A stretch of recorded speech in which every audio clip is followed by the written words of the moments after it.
All right, let's get started. So next time we will be reading Schiller's Letters on the Aesthetic Education of Man. There's a PDF on Canvas for that. There's also the book that it's from, the Schiller Essays book, also has two other pieces that I have listed as parallel readings, recommended readings. Which is on naive and sentimental poetry and concerning the sublime. So those might be worth looking at if you have the time. Otherwise, the Schiller is quite long, and we'll be also addressing romanticism more generally. So Schiller is associated with romanticism, and we'll be dealing with this topic of romanticism through Wordsworth. We have some short poems by him, and then we have the first version of the prelude, which is What Was It For This? We've also got some other examples that we might look at in class, especially Holderlin. He's setting us up for Hegel the following week, because Hegel described modern art as romantic. And he will be definitely in dialogue with both Kant and Schiller, but also with the Romantics, with Holderlin. All right, so Schiller, Letters on the Aesthetic Education of Man. Volunteers to present. Anybody want to do the Schiller? I have a question. Yeah. So for the discussion, it's just Schiller? Yeah, mostly. I mean, we'll look at things in detail in class from the other examples. What did you have in mind? I was just wondering, since there were multiple readings Mm-hmm. this week, instead of just one. Yeah. But concentrate on the Schiller. We'll be using the Wordsworth as an example. Okay, that's one. Great. Another Schiller. Okay, good. Great. Thank you. Excellent. Okay. So we're going to conclude our discussion of Kant today. Pull up our text.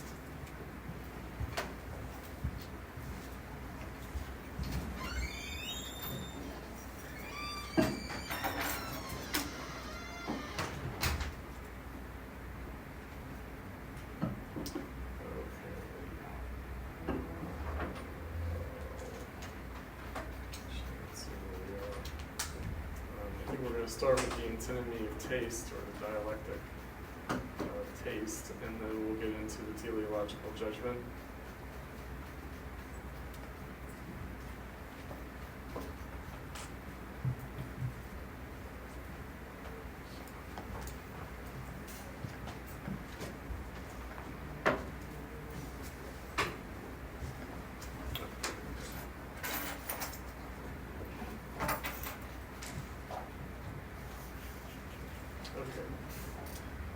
And I've got some notes from you guys. I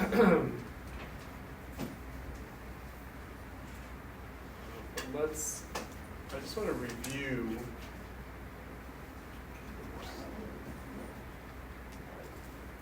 our overall kind of schema that we're dealing with Kant, since we're culminating the Critique of Judgment now, which in some ways means culminating the entire Kantian system, I might say. So I want to review where we were at the very beginning of our consideration of Kant, namely the purpose of Kant's philosophy and system through the three critiques. I think that so there's a question of well, whether something can be considered beautiful or not, or whether something can be considered sublime or not. These are, of course, subjective categories. They're categories of subjectivity. They're categories of our experience. They're not properties of the object. They're not properties of the phenomenon. They're not properties of the thing in itself or the world in itself, but rather the way it appears to us.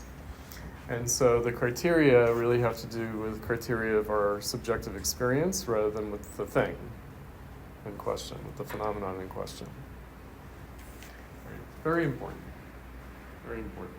Because what Kant is trying to do is establish the substance, the reality of the subject. So the beautiful is not a category of the substance of the object or of the thing in itself or of the world in itself, but rather of our experience of it, our subjective apprehension of it, right? Our kind of mental apprehension of it. Pull a chair around me. Or do this. Did we run out of seating suddenly? What happened? Oh, okay, there's some room. Okay, all right. Okay, so whereas for the ancients, the true, the good, and the beautiful are really divine in origin, or we could also say natural in origin, if we were to sort of update that idea, and really are properties of like an essence or substance of things outside of us. That there's an important reversal here with the critical philosophy of Kant as a modern self-reflection, modern consciousness. And what is that consciousness of? It's consciousness of our freedom. So our freedom meaning our capacity to transform ourselves, transform our subjectivity, transform our faculties, develop our faculties, but really transform them. Now,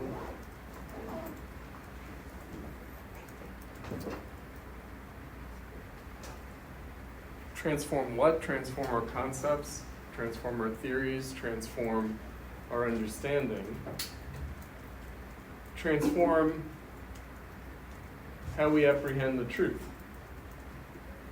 transform the truth, transform truth. So the truth of the true is that it changes. That's the ultimate truth, without invalidating the category of truth. So I was watching, if you guys know Indiana Jones, do you know the Indiana Jones movies? I was watching, it's not the Raiders of the Lost Ark, I don't think, it's one of the sequels. Anyway, he's, writing on the board, on the chalkboard, because he's a professor. And he says, he's an archaeology professor, he's an archaeologist, and he says archaeology is concerned with fact, not truth. If you want to know about truth, down the hall there's another class, a philosophy class, that deals with truth. We here are dealing with facts. So there's a distinction to be made between facts and truth. So facts are kind of empirical data. Truth is about the meaning of the facts. Truth is about how we understand the significance, importance, the truth of the facts. The truth of our apprehension of the facts, not the facts in and of themselves. So this is a difficult one. So epistemology, how we know things.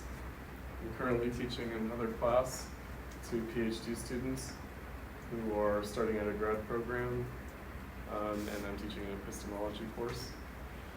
And so it's what we know and how we know it. What we know and how we know it. The good as not reducible to our understanding. So each of these categories is not reducible to what comes before in the system. So the good as a phenomenon of our reason, which is practical reason. So the second critique is the critique of practical reason as opposed to pure reason. Morality, in the sense of our practical action, a faculty of desire is what Kant calls reason, meaning what do we want and how do we get it in practice? what do we want practically in terms of the good, and how do we achieve it in practice. And that takes priority for Kant over the understanding because it is where we exercise our freedom, how we transform what is the case. Right? So categories of nature, categories of freedom. So what is the case? Categories of nature. What exists? The extant. Whereas our practical reason, our reason is about how we achieve in practice potential and possibility for transforming what exists. So our freedom is the freedom to transform nature, to transform external nature and internal nature. Primarily, though, internal nature, meaning our capacity to transform our practical capacities. That's our freedom, and that's why our theories and our understanding, our concepts change. They change as a function of our changing practical reason. So the dialectic of theory and practice, the dialectic of nature and freedom, dialectic of necessity and freedom. I think Robert Pippin in the first week of class, he said, the status of necessity in philosophy. And so I think with Kant, the critical turn, what's revolutionary about Kant is how he understands the category of necessity in philosophy. The necessity with which things appear as they do in terms of what exists. With what necessity does nature appear to us the way it does? So the necessary appearance of things, this is actually going to be a very important category when we get to Hegel in 2 weeks. Necessary forms of appearance. So the phenomenal world, the way the world appears to us, the forms of appearance of the world have a necessity to them. That necessity is how the world exists in our subjective apprehension of it. So how we regard the necessity of what exists, such that we transform it through our practical reason.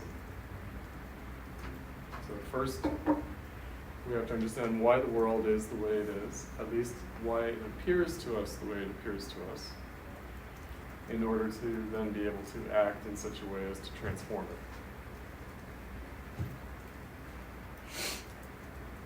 it. So,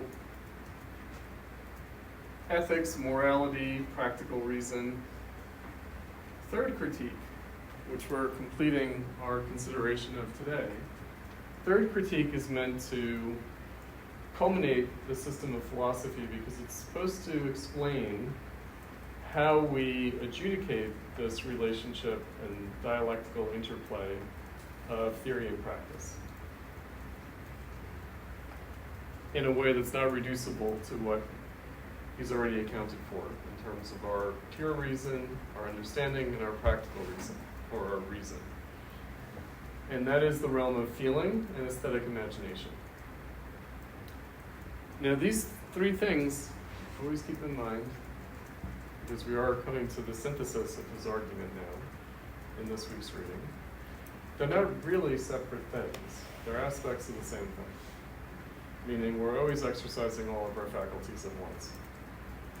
So when we have a true apprehension of things, when we have a true understanding or a true theory, a true concept of things, we feel that that's the case. It has an aesthetic character to it. It has an aesthetic dimension to it. Right? That's how part of our subjective reasoning or our rational cognition of things is that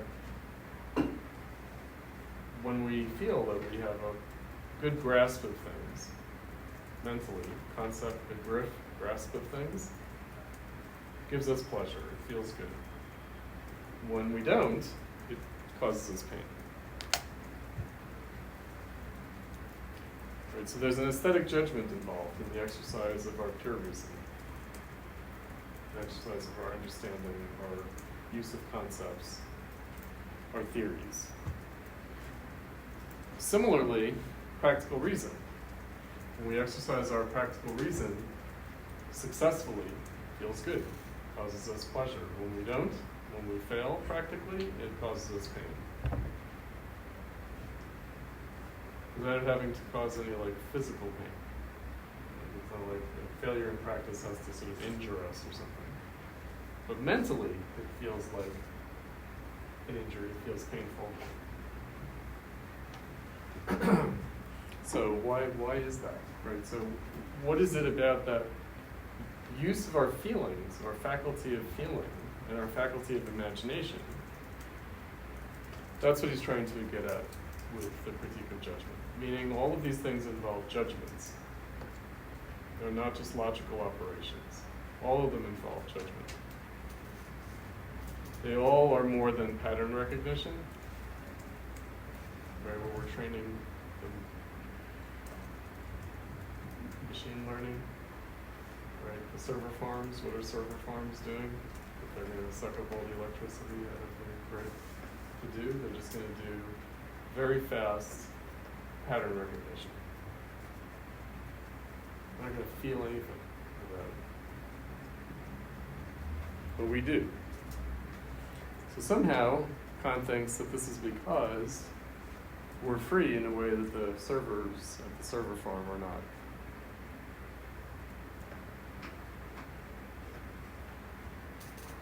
So we exercise our feelings, we exercise our aesthetic imagination. So we also have an imagination of things. So when we regard an object as beautiful, it's because we experience it as beautiful in our imagination of it. So we have our empirical sense data, perception of it, but then we have it as we imagine it. So in art, painting, there's a two-dimensional object, there's color on a surface, there's lines in color, there's this thing. We perceive it with our senses, but really we make sense of it. It becomes a real object, not just a thing, but an object, a mental object, depending on how we imagine it, how we construct it in our imagination, in which we see more than is actually there physically. Right, so the art of painting is to make us see more on the canvas than is actually there physically. How does the painter do that? By addressing the imagination of the viewer. It's not just an optical illusion. It's not neurology. It's not optical illusion. It's not neurology. It's imagination. Because when we look at the history of art, this is something that we'll get into with Hegel in a couple of weeks, we're looking at a history of the imagination. Because our eyes, our neurology have remained the same. As a species, we did our biological evolution, and that occurs on such a long time scale that our social cultural history doesn't match up at all. Our social and cultural history changes much more rapidly than our biological random mutation, survival of the fittest evolution. And at any rate, society has taken human evolution in hand. Meaning we don't just have survival of the fittest in a natural environment. We have survival of the fittest in a social and cultural environment.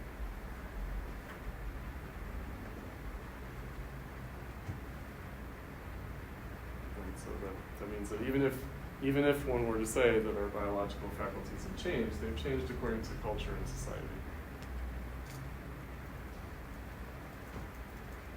The needs of that. That's something else that we'll get into later. So we have art objectifies not our senses, but our imagination. And it does so in such a way that art imitates life, art imitates nature, art imitates our experience of nature, our experience of the world, our experience of life. Why Kant prioritizes the experience of nature over the experience of art is because nature has an appears to us as spontaneous in a way that art always strikes us as artificial, deliberate, contrived in some way.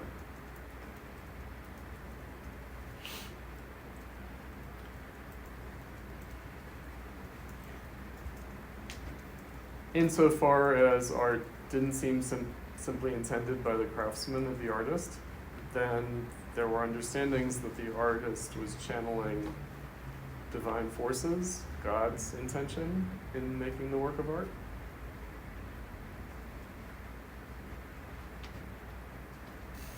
Yeah? Is he intending to argue that there's a difference, or it's just like easier to discuss when you focus on nature? I think for him it's a difference, meaning it has to do with what we attribute to our own experience of things. In other words, it seems like he's able to, it's a hard one because it's for the purposes of his argument, right? It's for the purposes of his argument. Now, we didn't do genius last week. We have to sort of catch up a little bit on genius. But it's an important sort of point because that does concern art rather than nature. But why he would use to illustrate his point nature is that it seems less complicated and encumbered by other kinds of considerations. Right, so, yeah, I mean, this is something that both Schiller and Hegel are going to address about Kant, but Hegel especially. Hegel's going to reverse Kant on this and say, actually, when thinking about our aesthetic faculties, we need to pay attention to art, not nature. Namely, our experience of art and versus our experience of nature, because precisely we're then interested in what artists have done vis-a-vis the imagination. But we'll see. We'll get there. The spontaneity of nature gives nature the appearance of freedom, even though it doesn't have that freedom. It gives it the appearance of freedom that it actually does not have. And the reason that nature doesn't have freedom is that it's a realm of random chance, accident, entropic processes. It is devoid of intention. It's devoid of life in itself.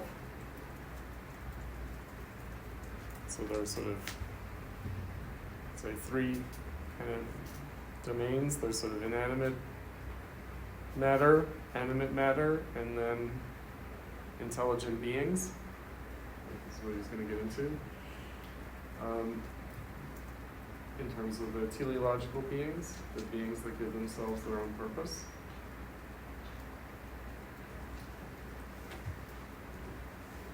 So, just round this out in terms of the mediation of freedom and necessity, meaning a form of life exists, it's a being, and it more or less, by virtue of being alive, combines, embodies the status of causal necessity and freedom. There are other categories that I should make mention of. Autonomy, self-determination, self-rule, giving itself its own rules, as opposed to heteronomy. Heteronomy means being ruled by another. That's what hetero means. Hetero means other. Auto means self. So autonomy, ruled by self, as opposed to ruled by other. So everything that appears to us as alive appears as ruling itself, not being the function or the result of an external cause, but giving itself its own cause. And in that way, autonomous, self-determining, free. Kind of, that's an Aristotelian notion of freedom. I think we talked about this, the freedom to be versus the freedom to become. So the freedom to be satisfies that Aristotelian notion of being, that it's fulfilling itself, it's fulfilling its own potential, its own energy, its own purpose. Freedom to become, that's something else. That's a category, again, of our subjectivity, which we have by virtue not merely of being alive, but by virtue of being intelligent beings.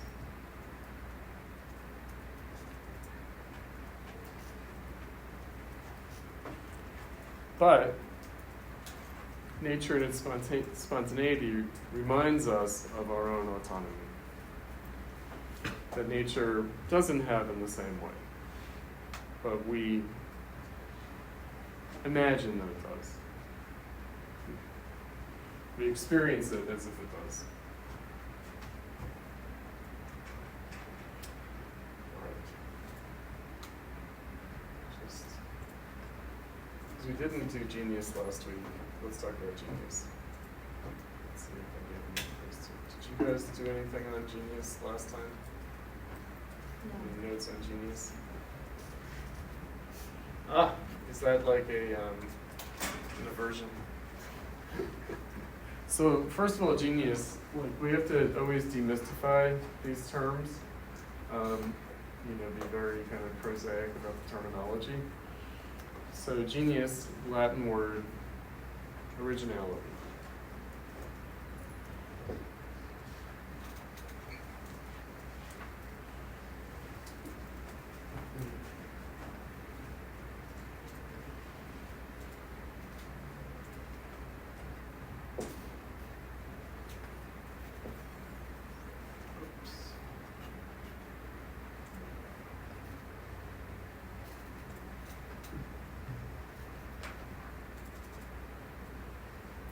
Again, we're dealing with freedom, transformation. Keep in mind these categories. So the original is the new and the different. So the new and the different, again, not as the product of random accident, but our own doing. So the new and the different as something that we can take responsibility for in our agency.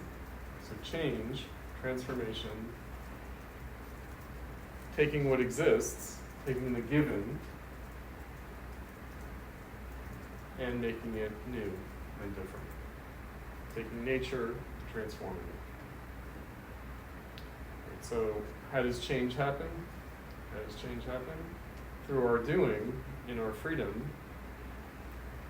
And that's what genius represents. Genius represents doing something new and different. How do we recognize that? Also, how do we actually do that? How do we achieve that? So,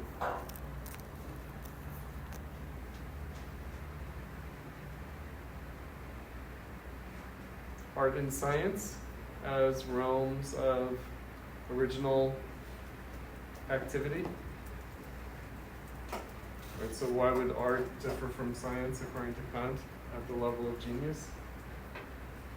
So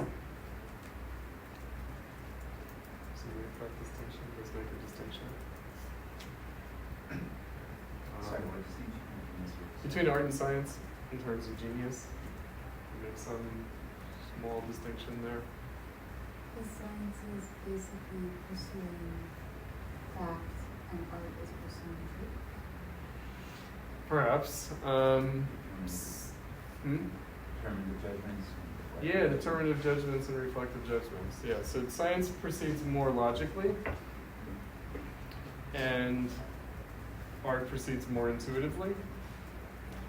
Right, so science is more on the side of understanding, theories, concepts, proceeding that way, as opposed to proceeding by feeling and by imagination. Right, so,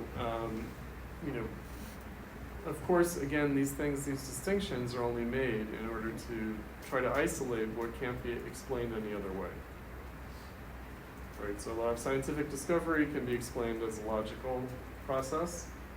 And of course, science does involve feeling, imagination. Of course it does, absolutely it does, because everything that we do involves that. However, when thinking about how science proceeds and develops, it seems like you could account for a lot of it logically, whereas with art, it seems like there are more intuitive leaps that are made.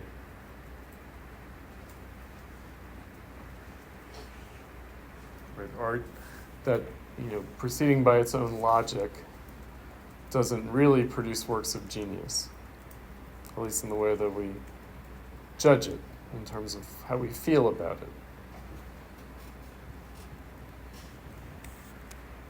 Right, so artistic innovation seems to involve something that can't be explained merely logically.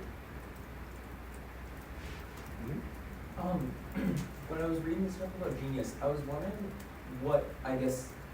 how it would fit into like a creative force or like an understanding force, and whether it could be both, because there's like this novelty, this like unprecedented sort of nature that like gives it its purpose. But I was thinking of like, could you like understand something in a genius way? Like, could you be like an art viewer who doesn't create art? Could you just get stuff out of it that Sure. other people don't? And then I'm wondering how that fits into the novelty, whether that's like a generation and you are creating stuff, you're just not externalizing it, or whether he thinks that the creative aspect is necessary to. Well, there are the creation of new concepts. There is the transformation of our understanding.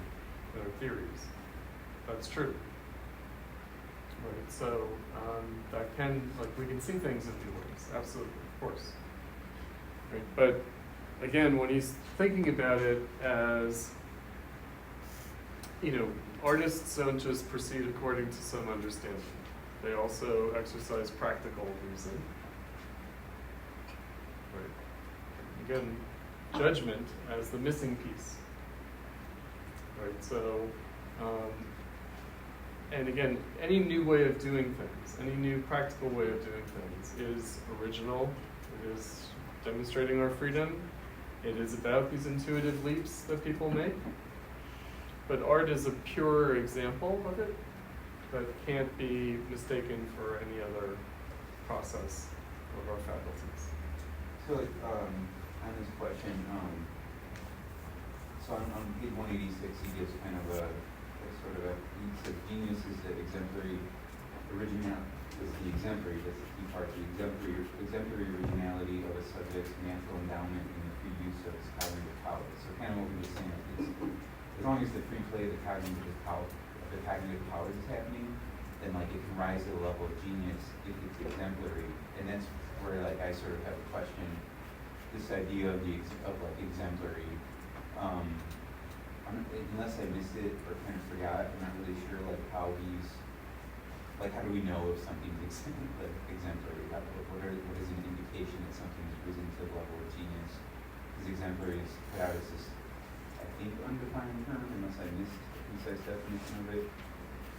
I get the part about innovating and doing something original, but I'm not sure what this particular term exemplary is sort of indicating. No, that's good. So I don't know that he gives it a rigorous definition, exemplary. However, what do we mean by exemplary? That's an example. Yeah, example for what then? I guess the way he talks about it is a model for others to follow. Yeah.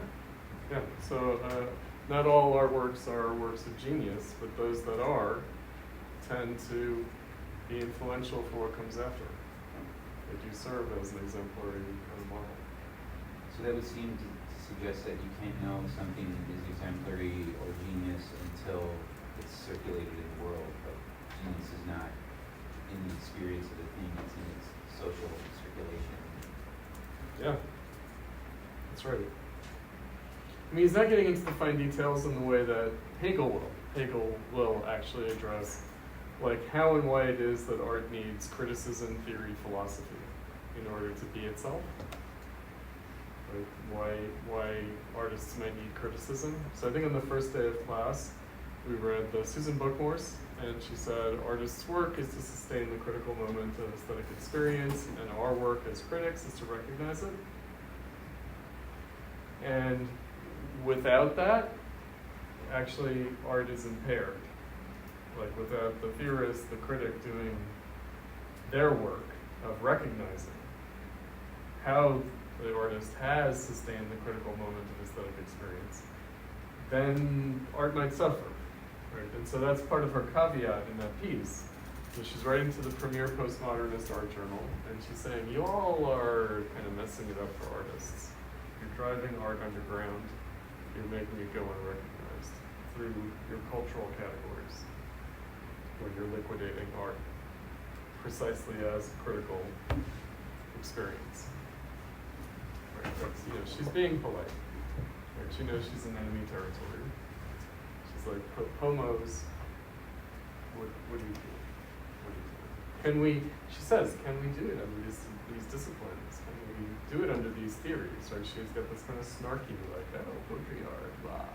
Right? And she's, you know, it's dripping with contempt because she's like, where have we gotten to? We've gotten to this place where artists are just cultural producers and they're just engaged in innovation for capitalism, and it seems like art is being liquidated and driven underground. Right? It's very, and you know, 30 years, 2025 is almost 30 years since she wrote that thing. Right? Do we feel the absence of good criticism, good theory, good understanding? Do we feel the fact that we can only talk about art in cultural terms, not in aesthetic terms, let alone critical terms of the aesthetic?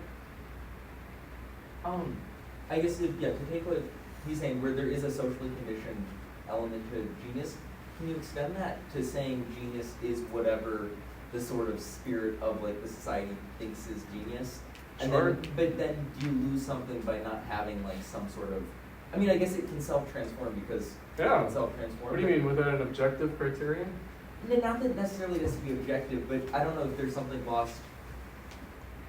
What would be the thing is, what would be an objective criterion of the new and different? Well, like it's not objective, but it does have to be universal. It has to be subjectively universal because it has to meet the requirements of beauty in the first place. So there has to be like a subjective a priori, i.e. that it satisfies the cognitive faculty's ability to judge, right? Like, So here's a good way of thinking about it. So if you experience something new and different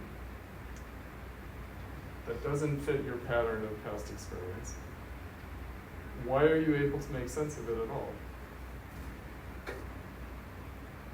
Why isn't it just nonsense, noise?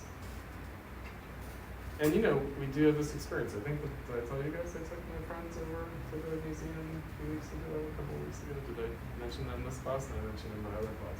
So my husband had his college alumni group visiting Chicago, and they're like, oh, what's something that we can do that we can involve Chris in? Oh, we can go to the Art Institute Museum on the free night, Thursday night, right? And we have to enter through the modern wing for some reason. I don't know. I expected to take them to like the 19th century wings, right? No, modern wing, right? And you know, the modern stuff, the 20th century stuff, does require a little bit of art historical education. Otherwise, it's like, what am I even looking at? Right? So it does become this kind of thing where they are like, oh yeah, I've never seen anything like this before, but it's kind of nonsensical. Now that's one side of it. The other side of it is, also, these things are not subsumable entirely. I mean, now they are because they've become historical, but in their own moment, they weren't subsumable under art history education, right? So, you know, whatever you've been told about art and about painting and about, you know, aesthetic form, the beautiful, etc., that clearly one of the reasons why these works were important is that they didn't fit the prior ideas. And yet they were recognized as significant anyway, important, meaningful. It made sense. They were things. Right? We did the Baudelaire? We did the Baudelaire, yeah. How do I know that I've made something at all, let alone what it is? Is there a there there? And then what is it? Doesn't fit the past definition of painting, and yet still it is painting. Well, I mean, it's because we have the hamster child's free play of the faculties. Like, it's not like determinate. You can see it and associate it with any other. We can have. I'm sorry, I'm being a little inarticulate. We can have an experience of beauty and resonate that with any concept whatsoever. It's entirely indeterminate. So, like, I can see something that has no teleological precedent, and I can still make it make sense because of the nature of beauty. Right. In other words, the nature of our experience of beauty. Yes. Right. So we can make sense of it, and then the question is how, and that's what he's analyzing. He's analyzing how, like what attributes does it have. If the truth contained within art or the pursuit of truth changes as we culturally change, and so then, but it's easier to see something as beautiful when you're culturally connected to it, but we can still see something from 100 years ago and think that it's beautiful. Mm-hmm. But I think it's easier to see it as beautiful when you come from the same, when it was made in the same culture. Yeah, because of the education, the aesthetic education that we have. Absolutely. Yeah, but it's For still sure. using Our aesthetic faculties. So here's another way of thinking about it. Again, all cultures have had a recognition of the beautiful, but what was considered beautiful, what was subjectively experienced as beautiful, was different. Middle Age is different from the Renaissance, different from the more contemporary era. I guess I'm wondering not so much of like an objective criterion of like beauty or genius, but I guess I'm wondering whether or not there's a use coming up with a somewhat objective criteria for like novelty in just like measured in like distance from things that came before, like a level of unprecedentedness. Maybe it's not worth it or that useful to just have, it's more intuitive, but I'm wondering if there's something to making that more concrete. Yeah, so I mentioned, sorry, I'm going to be abstract for a second.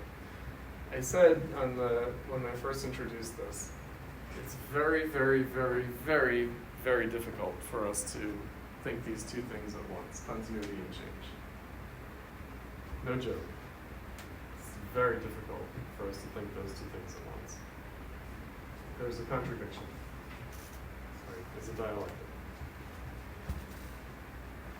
Right, so now, okay, bear with me. So every culture has had recognition of the beautiful. Every culture has exhibited freedom. Namely, every culture hasn't merely remained the same, but has changed. In other words, every culture has been capable of apprehending, experiencing the new and the different, not as nonsensical, but able to make sense of it. And not only experience the new and the beautiful, but to bring it about, to make it, to produce it. Because after all, humans universally, all human cultures, have produced things that don't exist in nature. They've all produced the new and the different.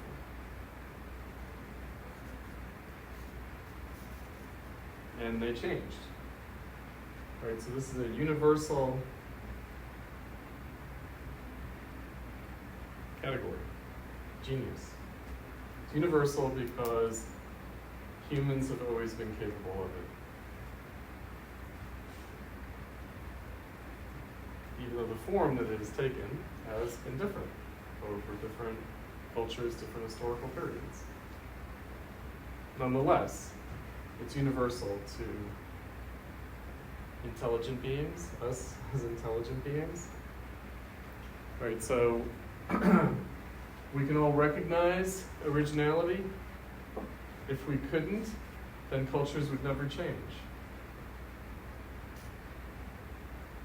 If we couldn't recognize originality as not just noise and nonsense and random accident, if we can all do that, right, then genius has substance as a category. Would you then say that it's like true of all societies in the same way they have the good, the true, the beautiful, that they're Yes. self-conscious of the change? And wouldn't you need that for that to be true? Well, okay, so the way that change happened up until rather recently, and who knows, we might still be subject to this, yes, is humans produce something new and different, right? They experienced a kind of revolution, we could even say, and usually it was attributed to divine forces, right?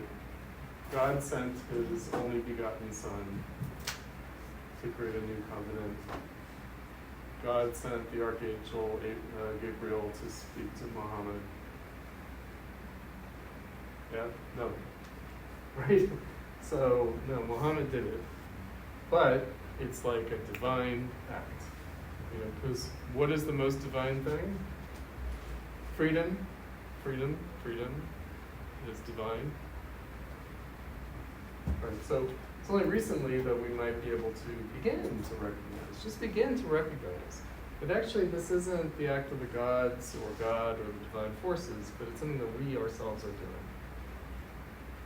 What's the definition of divine in this case? I feel I'm getting confused.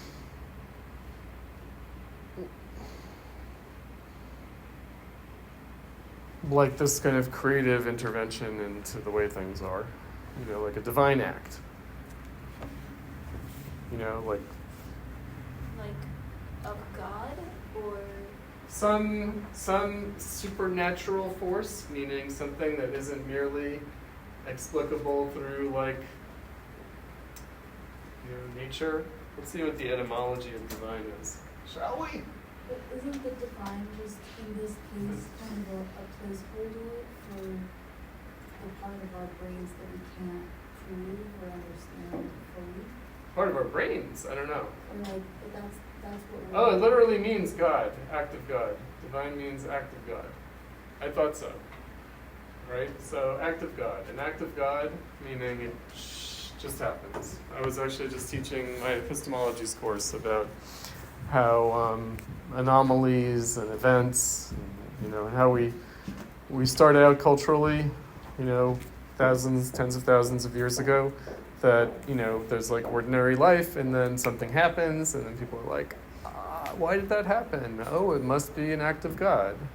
so it can be equated in kind of like how insurance companies use like act of God where they're not literally saying God, but like it's more what it gets at.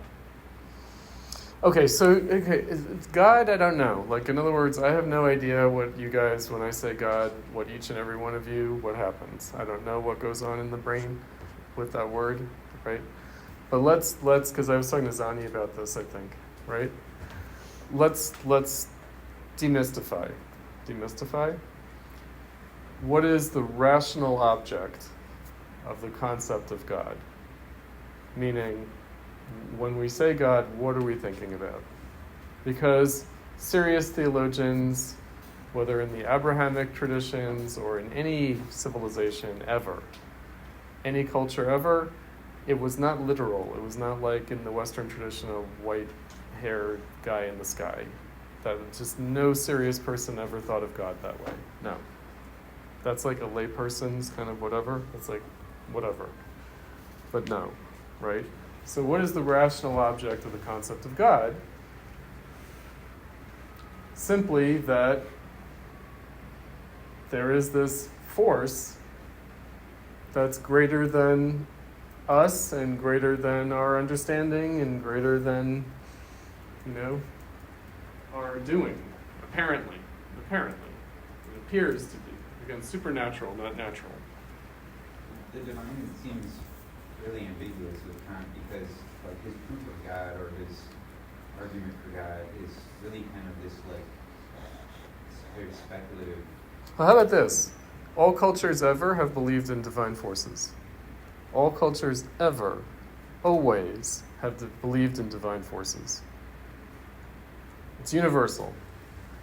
At the same time, Kant and Hegel are crazy atheists. They are. From any traditional theological perspective, they are atheists, meaning they're agnostic at best, atheist at worst, right? The all-destroying Kant, what did he destroy? Metaphysics. What did he really destroy? Theology.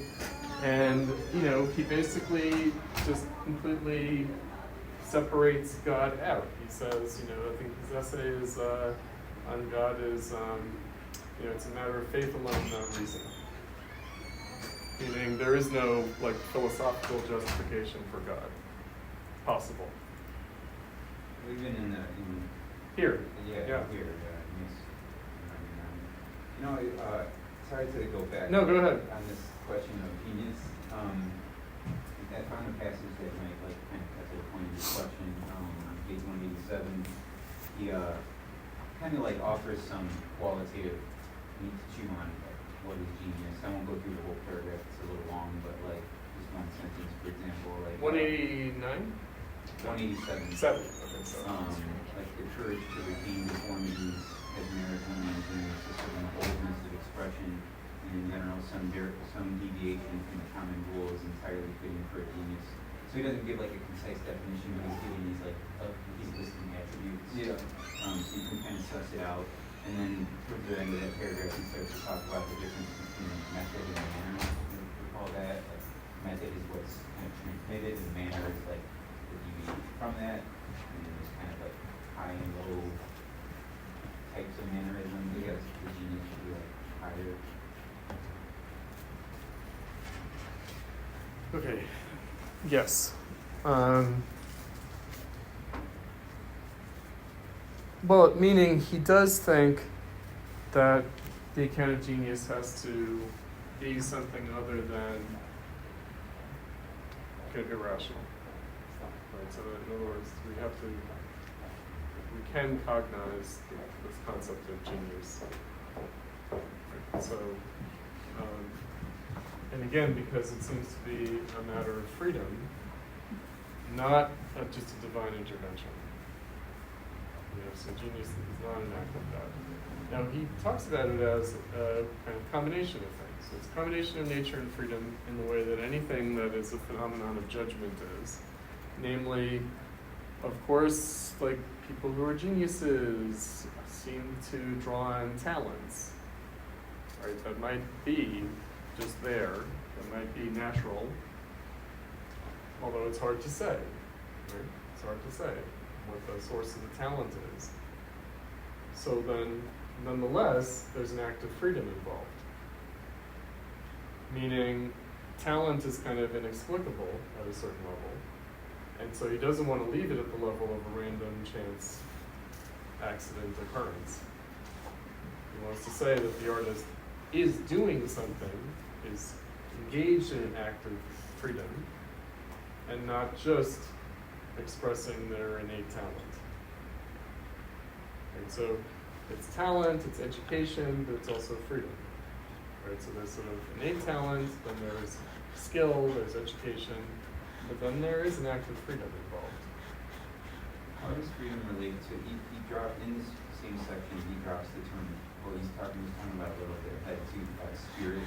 Yeah. So at the end of that paragraph, he's kind of talking about how genius just can be these bunglers, these fake imitators. He's whatever is ostentatious, precious, stilted, and affected, with the soul aim differing from the ordinary. So the aim of kind of looking like genius, differing from the ordinary, but without spirit, is the kind of different distinction there. So I don't know. I guess I'm not sure exactly how Kant is thinking about spirit. He is thinking about it exactly the way we're going to be talking about it. It's Hegelian, guys. Okay. It's the same word, it's the same philosophical concept. So how does that, so I guess how does freedom and spirit relate within this concept of genius? Because it seems, yeah, like wouldn't spirit, can spirit limit freedom a little bit? Like having to attune and align with it? Doesn't the act of making art give you access to a certain consciousness that you wouldn't otherwise have access to? Right. It's objectified. In other words, so freedom doesn't just exist someplace, it exists in concrete reality. Right. So spirit is the movement of nature, but it's the movement of nature in freedom, it's not the movement of nature in sort of random accident or entropy. So again, it's the realization of potential and possibility in what is. Right, so spirit is the truth of nature, because nature isn't simply what exists, but its potential and possibility for change. And these categories actually don't make sense apart from each other. It's not like nature is this and spirit is that. Spirit is simply the movement of nature that is a function of freedom, which really only we have. Meaning, the reason that Geist can be mind and not just spirit is that it's consciousness. So, an artist can be conscious of it, a viewer can be conscious of it, right? So, and then we become conscious of art as free, rather than merely as trained skill craft.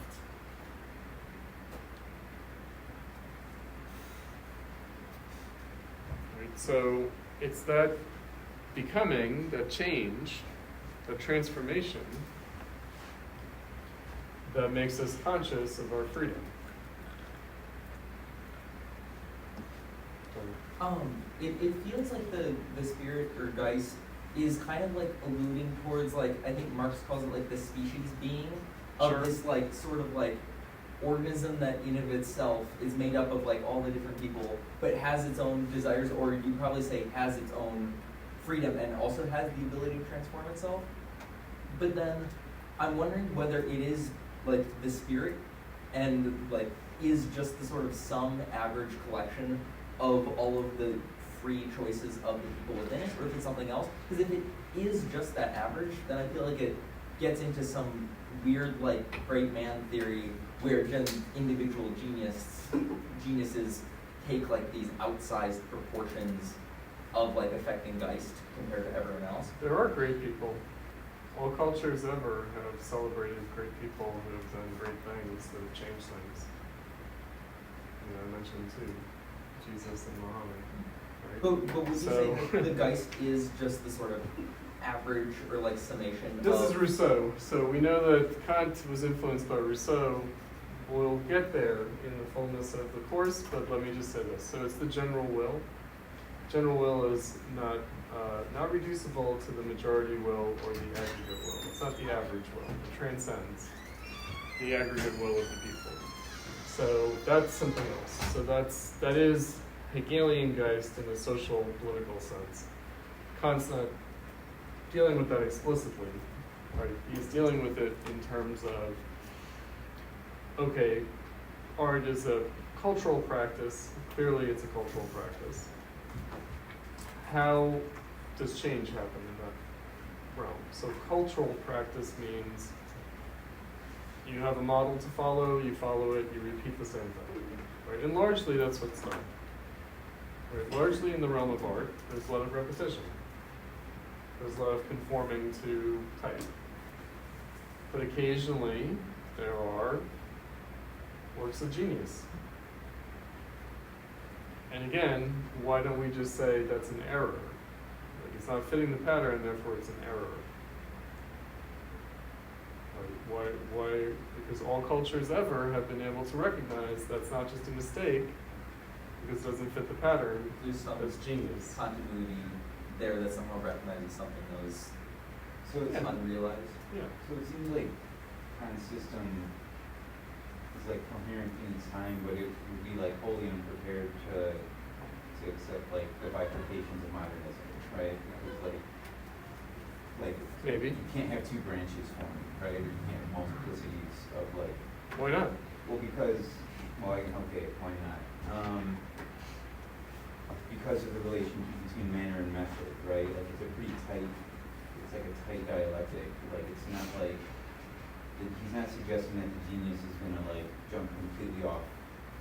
I mean, I don't know, I'm going out on a limb here, I'm kind of like trying to read his mind, but like, you know, I don't think he's thinking of the innovation or the like boldness of the genius. I don't think he's imagining as far as like the boldness of Matisse, right? He's thinking more like, I don't know, the boldness of Caravaggio or something like that. That's still very much in the academic sort of like trajectory, or even if not academic, the zeitgeist trajectory, with these small deviations. I don't know, I just see it as like, it reads as a very like incrementalist, reformist sort of like. It's classicist. Yeah. It's classicist for sure, but nonetheless, it still changes, right? Yeah, but I feel The like pace of change is slower, for sure. in such a way, I think though, like the slow pace that like the restrictions he's putting on its like method of like its mechanism of change would preclude something like modernism or like or even impressionism. I don't know. I mean, I'm speculating, obviously, like Aesthetical, right? But like, you know, he seems like it's too classical. Like it would just resist. I feel like he would be reactionary in the face of. I don't know, maybe. Whether Maybe. he's reactionary or not is kind of beside the point, right? Because his words evolve, like our understanding of his words evolve even after he died. So his intention doesn't, to a certain extent, really matter. Yeah, he couldn't imagine what people would produce later. But nonetheless, one of the reasons why Kant's remained important is because actually people have been able to make sense of what came after, using his ideas, even though he himself could not have foreseen it. Right? So it's, you know, again, already in the late 1700s, when he's writing, already there's a very developed notion of art history. And also a cosmopolitan anthropological notion of art, definitely. Like non-Western art is recognized. It's there.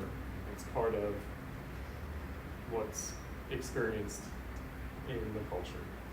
So, it's clear that there are these great artists, great works of art that stand out. From, like, there are, you know, thousands of Renaissance paintings from several hundred years before, and yet some of them stand out as marking important changes. Like, in other words, he has, already by the late 1700s, there's everything that we think about when we think about art history, people were thinking about. Right? They had these ideas about, like, artistic innovation that happened certain moments with certain artists, certain works, and they had an understanding of how it changed what came before and influenced what came after. So, yeah, in that sense, there was nothing, you know, I think that we still have that idea today. In terms of, like, divergence or multiplicity, yes, there probably was a little bit less of that in his time than came later, meaning the genres were more radically challenged later than in his time. That's true. You'll notice, however, though, that he privileges literary art over visual art, over the plastic arts. He does privilege literary art over painting and sculpture, and even over music.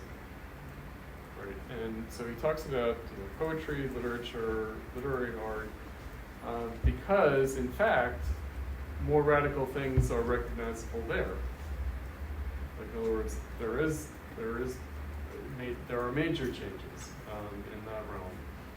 Although still to come, more major changes yet.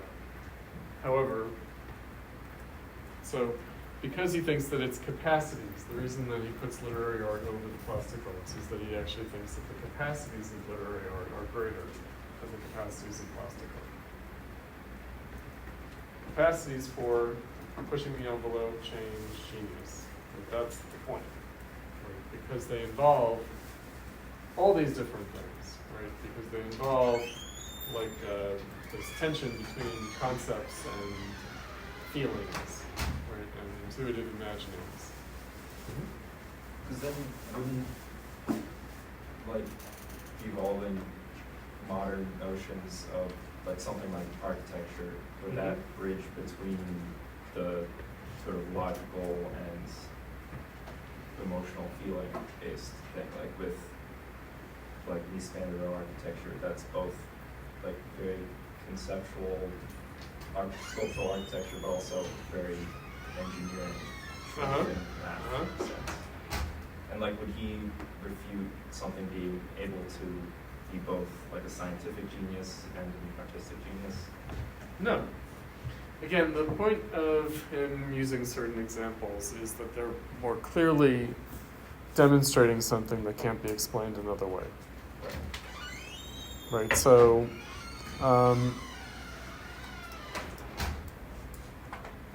science, engineering would appear to proceed more logically than intuitively and imaginatively. Right. Right, so again, it's what's not reducible to our theoretical or practical reason in terms of thinking about not just the exercise of the faculty, but changing it. So, and he's living in a kind of, the big changes that are happening in his time are less technological. Right, so, technological change is going to feature more prominently historically in the coming centuries. It's not in the 19th and 20th century. Right, so when you think about it, again, what is he mostly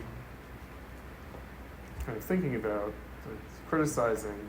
So he does talk about like Newtonian physics and, as kind of limited in its ability to explain things in terms of our subjective capacities, right? Our kind of imagination of the world. He's saying we already imagine the world beyond Newtonian physics, right? On page 191, he talks about like architecture, the relation between architecture and sculpture, and how they just sort of like inverses. Here he says, in architecture, the main concern is what use is to be made of the artistic object, and then a couple lines down, in sculpture, the main aim is mere expression. So expression and use are like two kind of counterpoints there, but. And those like got challenged, like Mies van der Rohe famously didn't design for the use, but designed for the material or the. And that's why it might be dreadful. Right, exactly. And like, I'm not defending. That's why it might be dreadful. But see, that that example, I do think, like, I don't mean to drone on it, but like, I think that like in modernism, we get something that is catastrophic to Kant's way of thinking, because everything for him is teleological. And so like, I think in modernism, we get to this period of like ruptures and collapses, and it kind of becomes the like rhythm. You even said a few moments ago, like, where are we with Como? Like, it's just, what even is art, right? Like, it's, so like, there's not really this continuity that he's like kind of riffing on. He's thinking of the classical academy. He's thinking of this kind of linear progressive development that has deviations, and geniuses come along and push it forward. But I don't think the system is teleological thought. Anyway, whatever. I'm saying the same thing over and over again. But Hold on. Sorry, so I do have a question with the architecture side, because like Uh-huh. I was looking into the idea of like because architecture is basically anachronism, and It- then mhm. he's actually seeing anachronism as like a self-regulation, but at the same time, like if we talk about only architecture, his genius actually applying for the human side, not like just standardized I understand the stuff that would like great architecture stuff or sculpture itself, but if we talk about like sculpture, like as a human, like someone who does sculpture or someone who actually builds the architecture, are we also consider them as more like multiple style, or are we also consider them like an artist?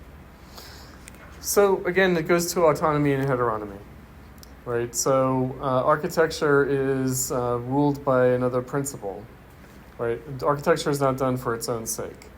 It's done for another's sake, right? It's done to create an environment for human activity.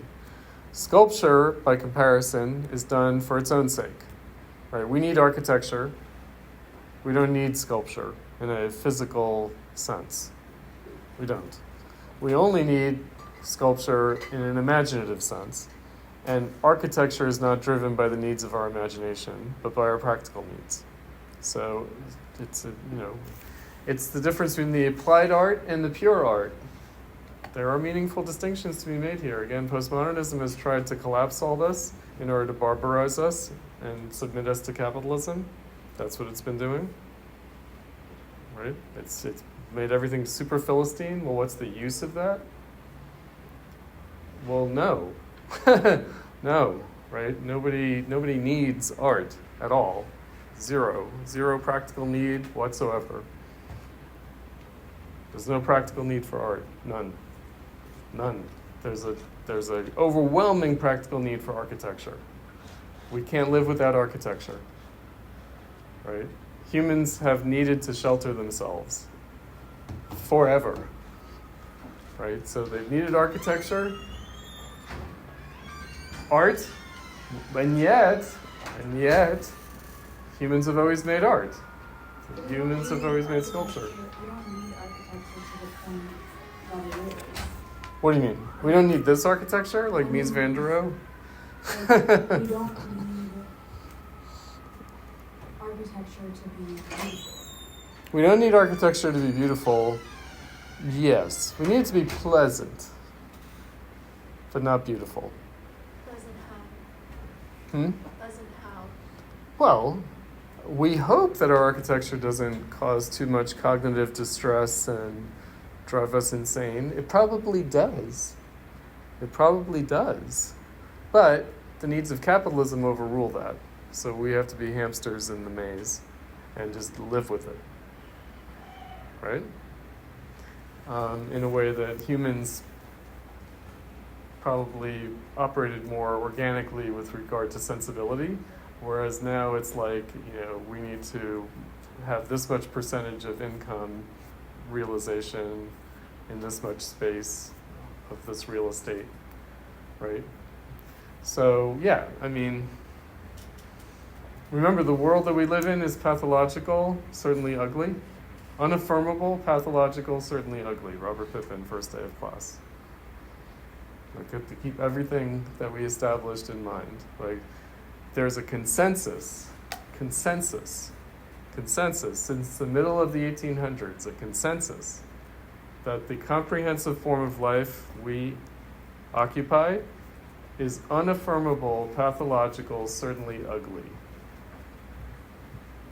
Yeah, that would be architecture. Architecture is a heteronomous activity. It's not an autonomous activity. It's not done for its own sake. Sculpture is done for its own sake. But can something start with a pursuit, a practical pursuit, like architecture, and then in the process of doing so, the practicality of it is somewhat lost, at least for Or a moment. transcended. At least for a moment. Yeah. In wanting to pursue beauty for its own sake. That's right. Because the architect doesn't have to build the building himself. You have like Gaudi, architect. Yeah, but there's often conflict between architects and engineers for this reason. I'm just saying it's entirely possible to do what you said. Yeah.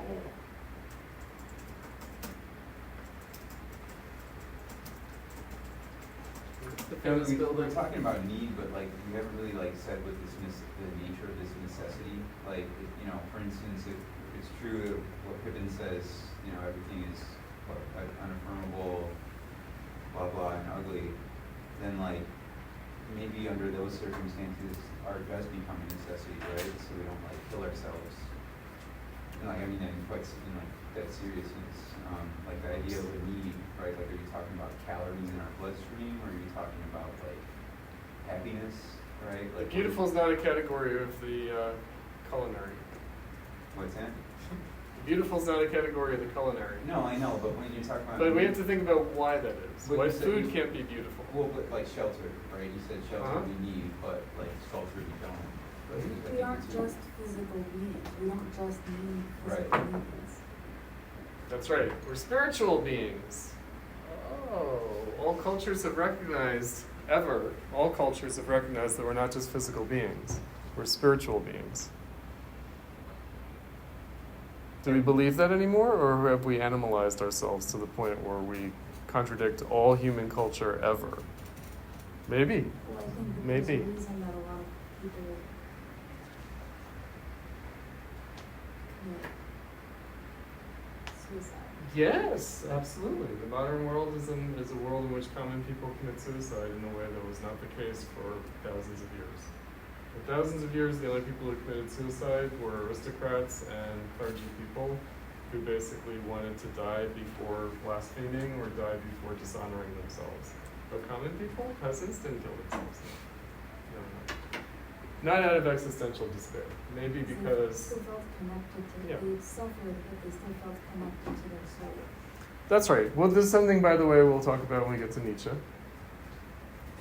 We'll get to Nietzsche with this suffering. We have infinite capacity for suffering as long as it has meaning. It's meaningless suffering that we can't bear. So, but we're not in the realm of suffering. We're in the realm of pleasure, beauty, etc. Right, Zani?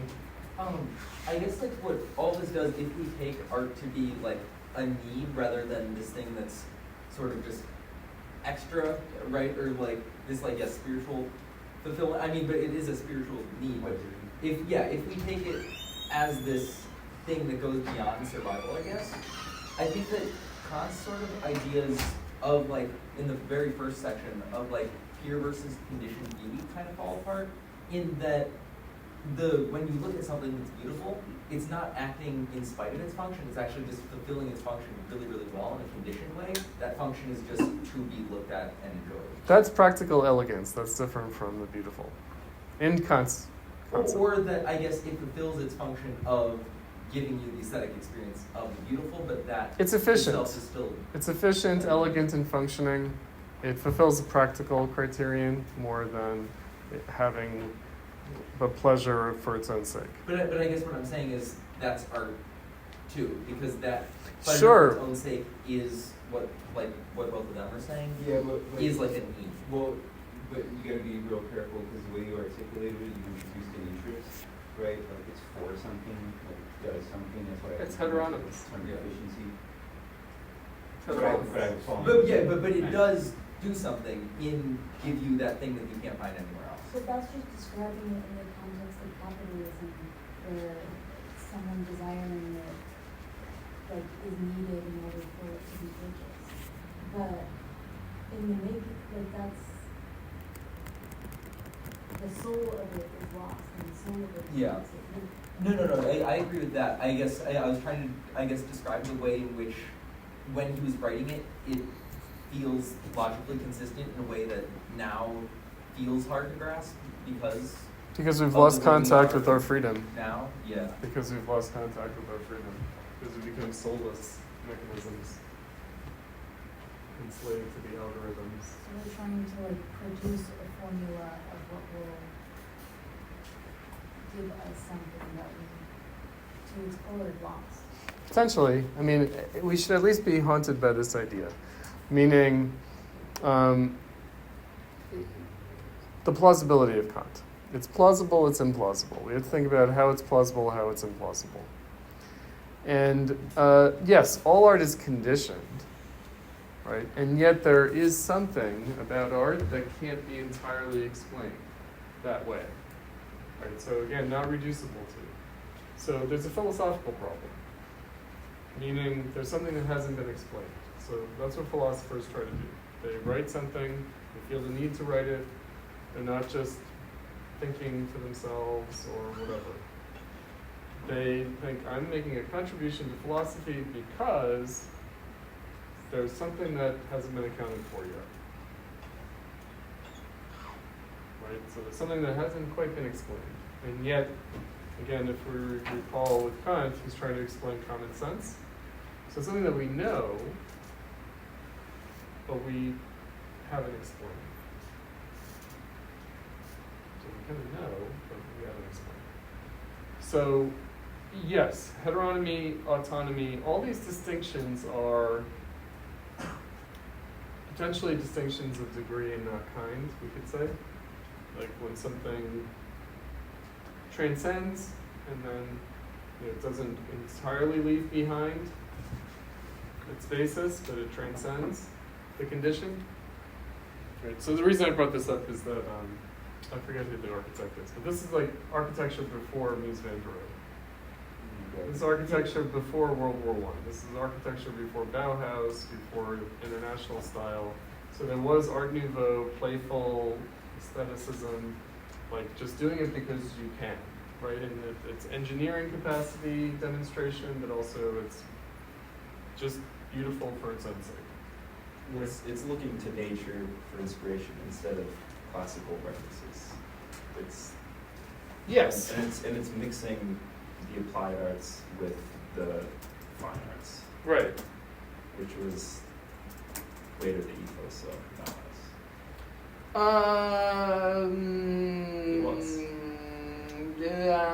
Yes, except as they get the functionalism. Yes. Functionalism, which is different. In other words, the play was lost. Like just the Yes, pure play I was agree. lost. And there's, maybe a reason for that. Maybe the trauma of World War I, maybe the 20th century is pretty grim, right? In comparison to the optimism of the pre-World War I world, the Belle Epoque, This is a different bridge than the one I was thinking of. Actually, this is the bridge I was thinking of. Oh no, X. But this one. Right. So this is, an engineering achievement, but it's also an aesthetic achievement. It's kind of like, what can we do with metal, iron, that can support the structure, but in this beautiful way, so it fulfills both a practical engineering criterion, but also an aesthetic criterion, right? And the question is, how come nobody made a bridge like that before the late 19th century? Nobody did. It's not just because they got better at producing metal structures, but it's also the imagination. The exercise of the imagination. And, we just can't bear that anymore, really. We can have just like a little bit of stylistic something or other, but no. That just seems too like, what is that? We don't make things like that anymore.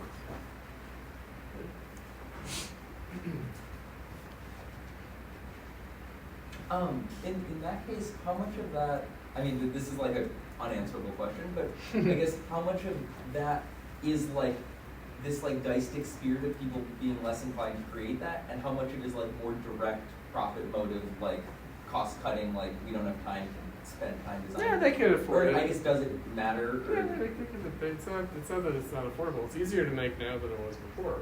Yeah. But it just wouldn't. It would just seem like old-fashioned or a little bit too much. It's like too much. It's too much. Right. Like I said, we can tolerate a little bit of stylistic whimsy, but not this much. Like the idea of cost cutting has become an aesthetic, right? So like even if there's enough money, like it shouldn't appear Ostentatious. Ostentatious, or even decorative for that matter, right? Like look at like playground equipment or just a bridge, it's just like every like. As soon as you said that, I was thinking they could make something like this at Disney World. Yeah. Right? Yeah. Because maybe it's expected. And maybe the Disney aesthetic is some kind of weird early 20th century or some weird 19th century nostalgia aesthetic. I guess, and maybe this is just because like most of the people I know are like artists, but I feel like if you asked like the average person, just would you rather have that or like some like ugly, like completely unstylized thing? I feel like generally, like as a culture, people would want this. Like people are Possibly. dissatisfied with Possibly. the way the world. So how come the works. artists don't do it then? I don't know. Other than 'Cause they this suck? like here sort of economic Maybe like, just because they suck? disconnection between. Because they lack imagination? I don't 'Cause know. they've, unlike Power. regular ordinary people, they've been filled with postmodernism. Yes, they've been educated at art school. Yes. I mean, I think like I'm a little more pessimistic than you. Like I think there is like a general like aesthetic sensibility now, where like if you did something a little more decorative, whether no matter what the cost was, because like people don't know the cost when you see it, right? But like I think that What would your professor say? well, never mind a professor. I mean, I'm thinking about, like, But wait a think about, like, second. think about like Joe Schmo. Like I think Mhm. Joe Schmo would have a knee jerk like that's a waste of my taxpayer money, you know, kind of thing. Like I think there is an aesthetic, like a grumpy aesthetic of like no wasting money on nice things. Like Corporations like sometimes build things to show their power and wealth, right? Very much like, by the way, that, like late 19th century Art Nouveau, a lot of that is like Gilded Age kind of, you know, ostentatious display of wealth and power. Go ahead. Yes, maybe I was thinking about what you said, maybe it's just a lot of free will. So we just so the regular person can choose what he knows. So why you choose something artistic if you are like not artistic? Maybe you just don't have the motivation like and feeling that you can do whatever you want with your life. You're just living by structure.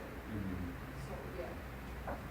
But it raises a question of like if you took that person and if you, let's say you just gave them two photographs, one was like very basic, functional, and one was maybe nice, designed with someone's aesthetic taste. Like I guess I'm just wondering like how would normalization affect that moment, right? Like they're given the option, right? So maybe I see what you're saying, like in their everyday humdrum experience, they just kind of don't think about it, you know. But if you present my pessimism is suggesting that if you gave them the two photographs, they would like pick the more bland one because of these other associations of like neoliberal economics and like whatever, you know, where the Safer option in a number of ways. Well, I also think that it would be affected by how free or whimsical they allow themselves to feel. And so it's kind of like an externalization of their own consciousness and how controlled they feel by external pressures. Yeah, this would be, you know, I'm just speaking to like Kant's point, you know, because if you think about the 1700s, so there's classicism for sure, but there's also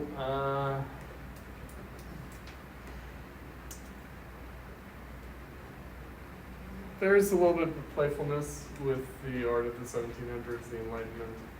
It gets a little bit more grim, disciplined in the Romantic era, and then it becomes sort of academicized in the 19th century. You know, sort of like academic thinking, kind of academicized Romanticism as, you know, a phenomenon. And then it becomes like awfully difficult for artists to do things that are new and different, and we immediately enter the realm of modernism.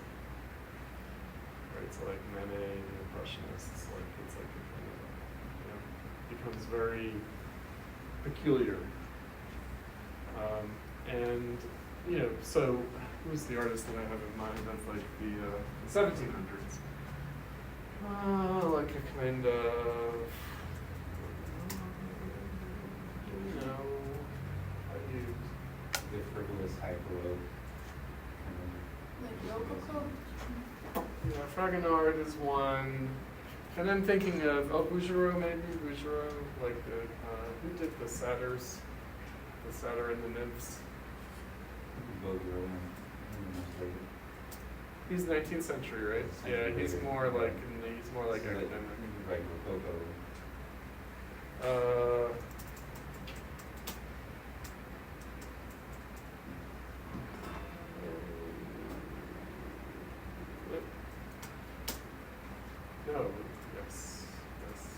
year is this from? This is 19th century, 1873. It's quite late. So this is like institutionalized romanticism. Yeah, I was thinking about the 1700s. Where's my example of this? Would be oh yeah, this one. Of course, this is the famous one. The swing. The shoe flying off.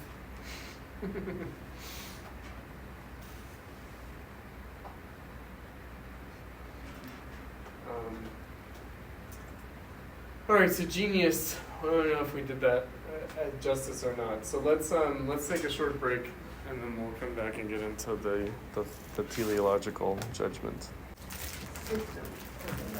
All right, let's resume.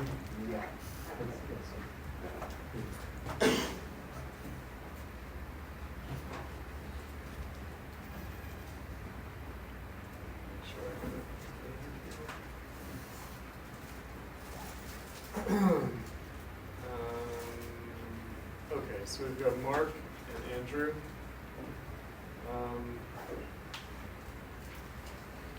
Who wants to go first? Would you like to go first? Sure. So the first part is referencing a part on 247. It's about the mentions the difference between like pleasant and beautiful and what that means, but he also mentions mechanical art and how that it doesn't live up to beautiful. It's as in the case of beautiful in nature and aesthetical realism of purposiveness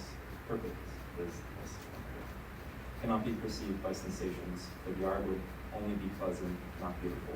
But the satisfaction produced by aesthetical ideas must not depend on the attainment of definitive purposes, as in mechanically designed art, and that consequently, in the very rational of the principle, the ideality of the purposes of non-reality must be fundamental appears from the fact that beautiful art as such must not be considered as a product of the understanding of sciences, but of genius. So I mentioned genius again, but I was just curious of like, what exactly would mechanical art have been in that time? Would that have been like etchings, like camera obscura, and what would that, like, would Kant completely dismiss the medium of photography as having the potential for beauty?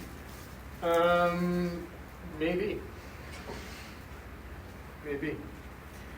So, the question is, again, how it would strike us. So it could very well be that photography would have struck not only Kant, but everyone else as not artful, as inartistic. Because, of course, it is. Yeah, and right. I think it was viewed that way for, I don't know, the first 100 years of photography or whatever, but maybe 50 years. But the Garrett comes straight out of the gates, like trying to make it fine art. Right, So right. like, the other, he's referring to the crafts, or the concept referring to Yeah. the various crafts. But like with photography, like the first photographer, well, in particular there, like this, kind of like established intentions. But of course, it's still got resistance and pushback. Right. It's later, early 20th century, where kind of shift, I guess. But that tension was already being resisted from the first moment. Well, because it seemed to be entirely based on, like, we have to distinguish between the subjective and the merely subjective. So beauty is in the eye of the beholder, so what would make photography an artistic? I mean, it's actually not a good example of mechanical art. It's not. okay. It's not a good example. But since you raised it in the notes, photography, we should address it. Which is, of course, the viewer can find a photograph beautiful in the way that a viewer can find nature beautiful. Right. Right, so the real question is, how do artists imitate the beauty of nature? And photography seems to sort of cut that out.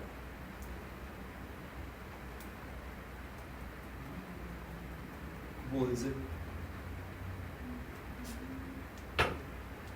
I know we're supposed to like photography more than painting. I know the postmodernist docs. I know it. No, I'm not I was saying. raised on it. You know? I mean, like, I'm not a photographer, but I've seen photographs and photograph exhibitions that I would consider to be beautiful. Sure.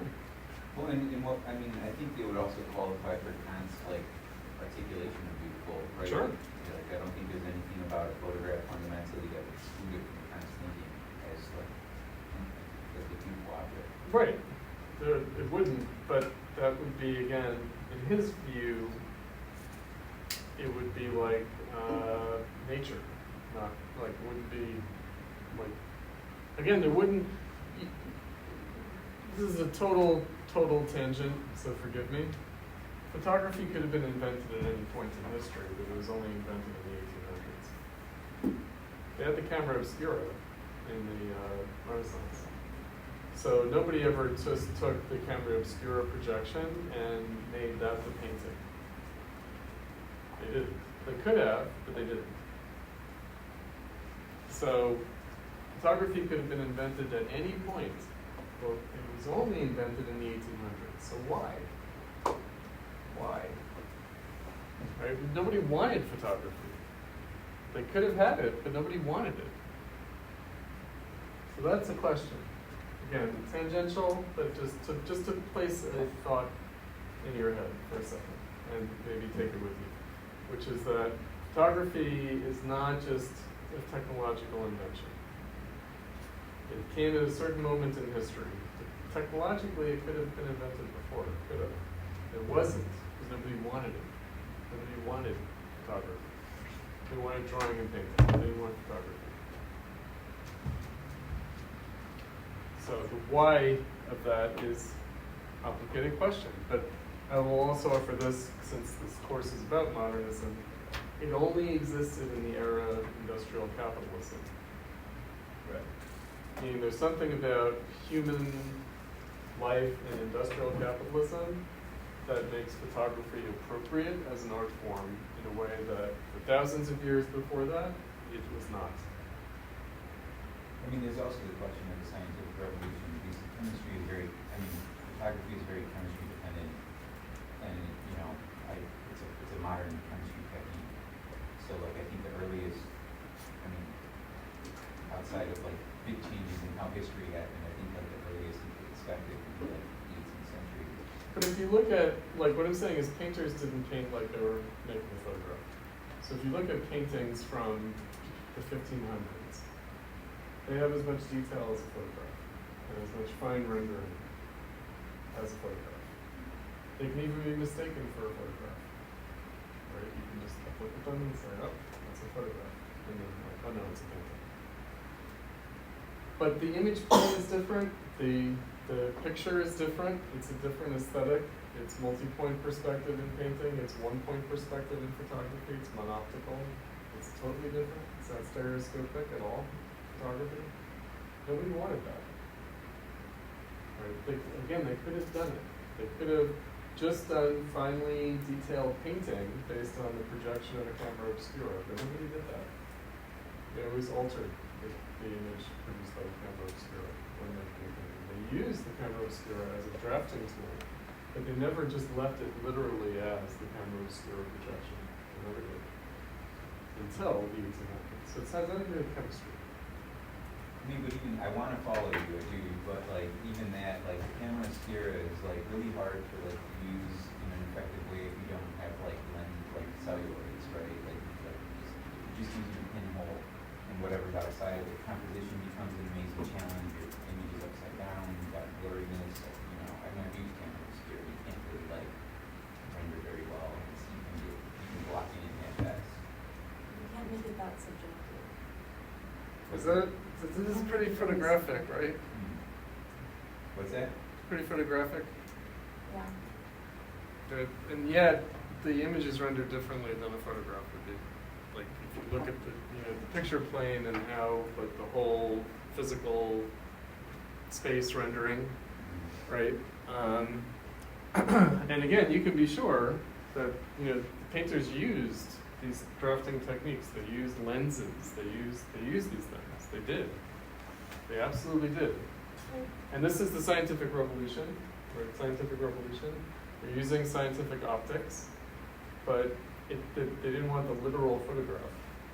Well, a literal photograph would be like worth, like it's not an object the way that a painting would be an object. And painting at that time was about remembering like what is powerful and what is important to remember.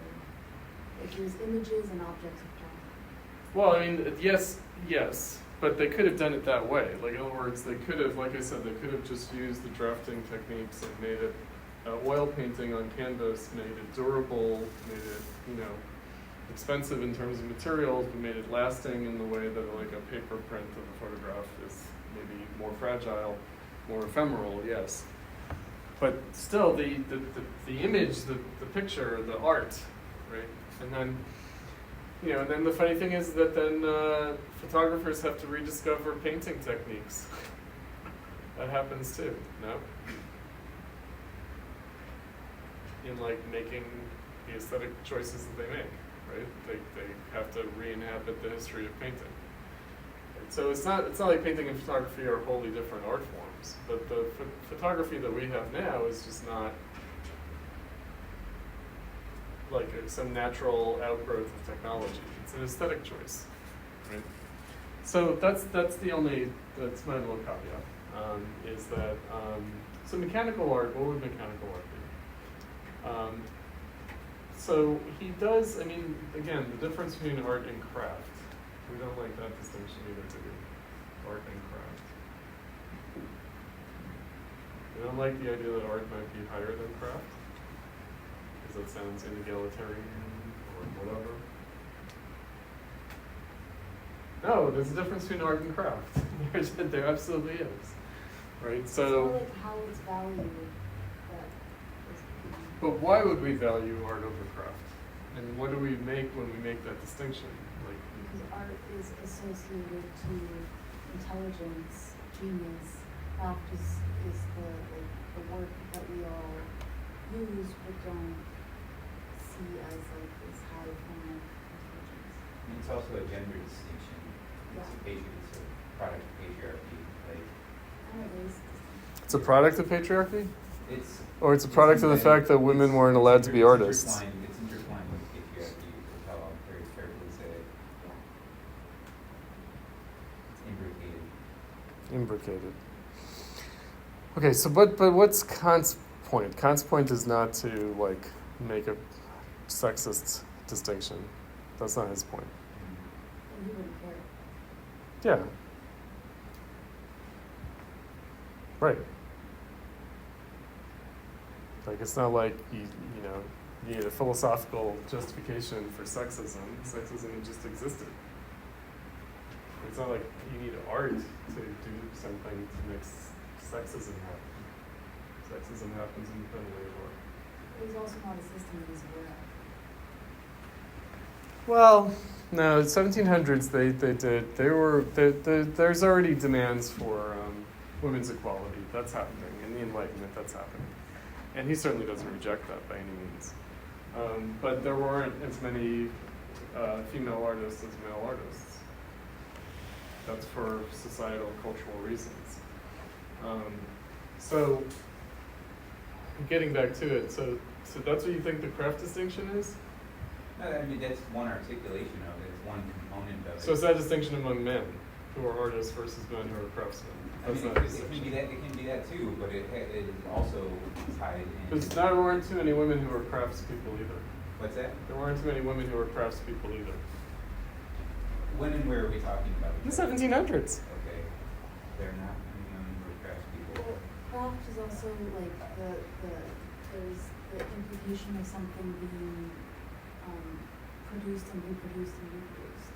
And so it's Guildcraft, not- artisanship, Yeah. artisans, right? So it's not like the object itself that will evoke a unique feeling or sensation.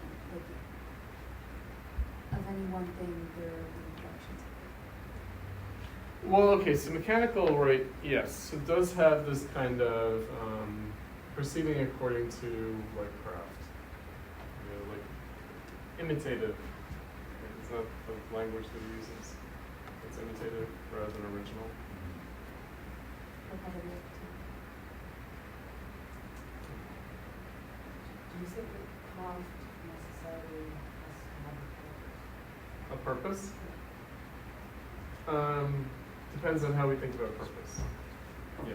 So, what did you have in mind? Well, the first thing I think of craft, the first thing that comes to mind is, for some reason, it's like sewing and like stitching, something like fabric making. But then obviously that is like used in art, practices in art. So it doesn't have a purpose. But Mhm. when working, it wouldn't have been used in that way. So women were laborers in the textile industry in this time, for sure. So part of the Industrial Revolution, heavily female workforce, textile industry, major central place in the Industrial Revolution, for sure. People need old tapestries, men or women, I don't know. Tapestries? I think men, I don't know. Depends which group. Yeah. Well, I'm thinking we're talking about 18th century. Let's say, yeah, like, or back into the Middle Ages and the Renaissance. In other words, like guild craft artisanship. You know, like who are making, you know, who are the carpenters, the blacksmiths, the stonemasons? How would we know if women were making it? It's not like historians were men. Maybe, yes. So it's not yeah. like they would know if the women making any crafts. So the history that we know of was written by men. So how do we know for sure? Because artisans were just servants. Artisans didn't have any special status. They were not like the aristocracy, or these are like ordinary common people. Right? These are like, in other words, historians would have no problem saying, you know, women made the I'm saying they maybe weren't even aware of it. They weren't on circle. Possibly, but the guilds, yeah, it was men. It was, yeah. It was part of the public economy rather than the domestic economy. There were a few of them, like Artemisia and Selechi. That's his distinction. Kant's distinction is between like guildcraft artisanship and art, fine art. That's the distinction. The distinction is not were women making things in the domestic sphere that also were pleasant to look at or beautiful. Like that's not the mechanical art is just the sort of remember that before there was like It's at the very least a class distinction of like education to be able to read, know and be able to identify the ideas that classify art as art. You need to be able to read, and to be able to read, you need to be a certain class to have access to this education. no, this is popular literacy era. No, I mean the history of art is complicated because artists didn't have a special status until like very, very late. They were just servants. Like they were extremely, skilled laborers who worked for the church or the aristocrats. They were servants. They didn't make that much money. They did not. That's a very late development. Artists or craft? Artists, like the people who are now part of the history of art. Isn't the very distinction between, it was the guilds themselves who first pushed the distinction that artists were more than craftsmen. That was already the 16th century, right? And even if they weren't making a lot of money, there was still the tied to be able to make art for the church. That was an achievement that set you apart from other people. So even if it wasn't money that was elevating you, it was status. Or social status. Yeah. Social status. That's Social peculiar. status. Yeah, It's we're peculiar. starting in like the 16th century, that became true. Yeah, and that's late. And then they are kind of privileged court servants, you know. They're not, yeah, it's not the world that we think that we live in now, the words, you know, art celebrities and that like special status kind of, I don't know what. It's just, it's different. And so, all right, so this is just, yeah, I feel like we're kind of losing the plot a little bit here. Meaning, it's kind of like, okay, he's using art as an example, Kant. It's not about propping up the status of art and artists. It's not about that. But Kant doesn't care about art all that much. He really doesn't. Right. So what does he care about? He cares about subjectivity, the experience of the beautiful, recognition of the new and the different, taste, things that everyone has. Everyone has. Universal faculties. Not everyone is an artist, but everyone's got taste. Everyone experiences the beautiful. Right, so that's what he's interested in. Right, remember, he's explaining common sense, and he learned from Rousseau that he doesn't have the right, even though he's very educated, to think of himself as more intelligent than a common day laborer. That's what Kant said. Common day laborer. He doesn't have the right to think of himself as more intelligent than a common day laborer. He just has some specialized skills. He's been educated in a particular way, but his innate intelligence is not any greater than a common day laborer. That's what he Isn't said. that kind of a humble brag given the fact that he's inventing his own language, basically? But to do what? Like, in other words, to describe what he thinks everyone already knows by common sense. Yeah, but other people aren't going to know the language that he's inventing. They're not, but they're going to know it intuitively. They're not going to be able to explain it technically. Well, more importantly, like that, what he's claiming is actually essential to his system. Right? Yeah. Like it has some universal, like judgment has to be subjectively universal. So if that wasn't true, his system would collapse actually. Or no one would find it plausible, and people did find it plausible. People have found it plausible. People still do return to Kant productively in thinking about things. Or at least they did up until maybe a few years ago. I don't know. I think I told you guys the POMOs, the postmodernists, all on their deathbed were like, yeah, I haven't gotten beyond Kant. All of them. Deleuze, Derrida. You write a whole book about Kant, like you love Kant. Like, I mean, fought with him. But They fought, right, but in the end they had to surrender to the superior genius of Kant. And the reason for that might have been maybe we, as a culture, as a society, haven't progressed beyond the late 1700s. That's why mythology still rings true as well. Mythology? Sure. It speaks to some things, yeah. But this, mythology has a truth. But this is, this is not mythology. This is a technical exercise. It's analytic. It's very, systematic, precise, and, there might be some wrong notes. There might be some misapprehensions. But he's laying it out in order for people to be able to reason with it, right? Kant appeals to our logical intuition, the way that mythology appeals to our emotional intuition. Sure. You can't dispute a myth. You can dispute Kant. You can't dispute a myth. You can dispute it if you create an emotional logic to, if you apply it to psychology. Oh, sure, you could say, yeah. But then we'd be in the realm of whether the people who wrote the myths had different psychology than we do, which they might very well have. But they didn't if we relate to it. Hmm? They didn't if we relate to it. If we relate to it? Yeah. Yeah, actually, the real myths, if you read the real originals, they're strange. We can't really relate to them very well, in fact. We're very selective in how we relate to that stuff. It's pretty bizarre. All right, so teleological beings. Running down the clock here. Purposiveness without purpose, beings that have themselves as their own purpose. Autonomous beings.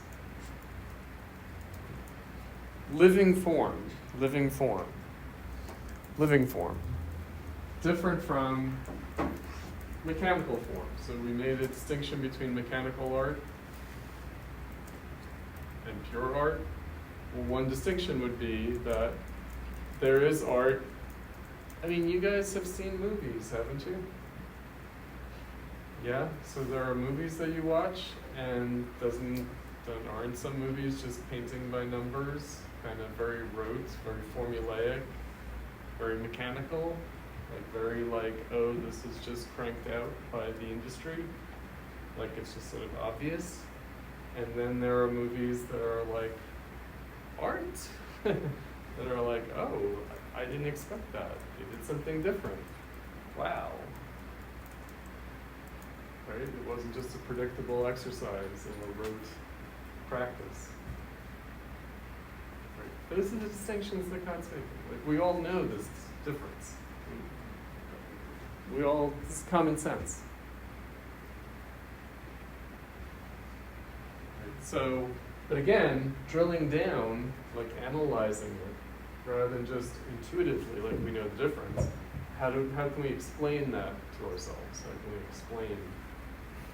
Right? So it seems like a rote industry paint by the numbers film seems ruled by external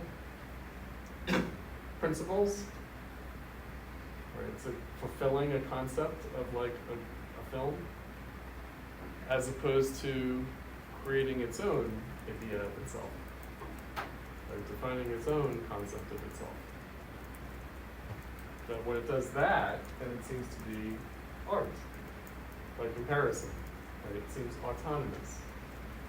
The work seems to take on a life of its own as opposed to being propped up by another principle that's giving it life.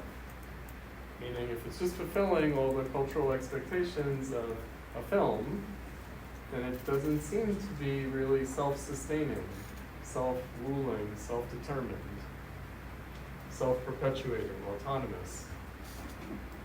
It seems to be entirely dependent on our prior cultural practices, our prior ideas, our prior experience, as opposed to a film that is different from anything we've seen before. And that therefore seems like has a life of its own. That it's not merely a fulfillment of our practical desire, like you paid your money to see a film and you want to be entertained, and you have certain criteria implicitly in how it should satisfy you.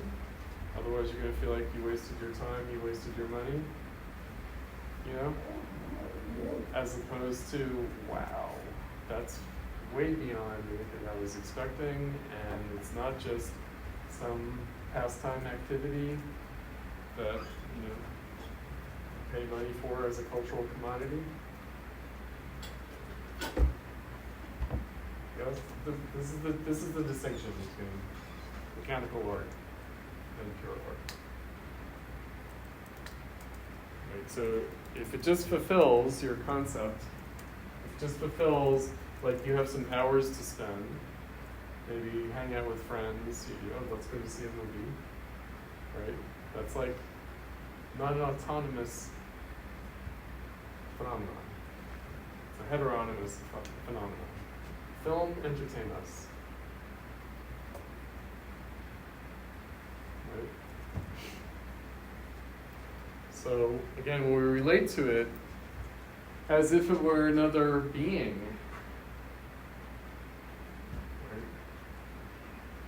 right? That's different. And literally another being that is different. Meaning there's a kind of,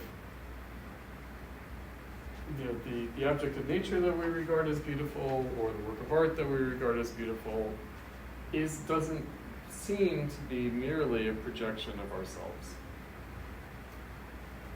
But we relate to it as like us without it being simply us.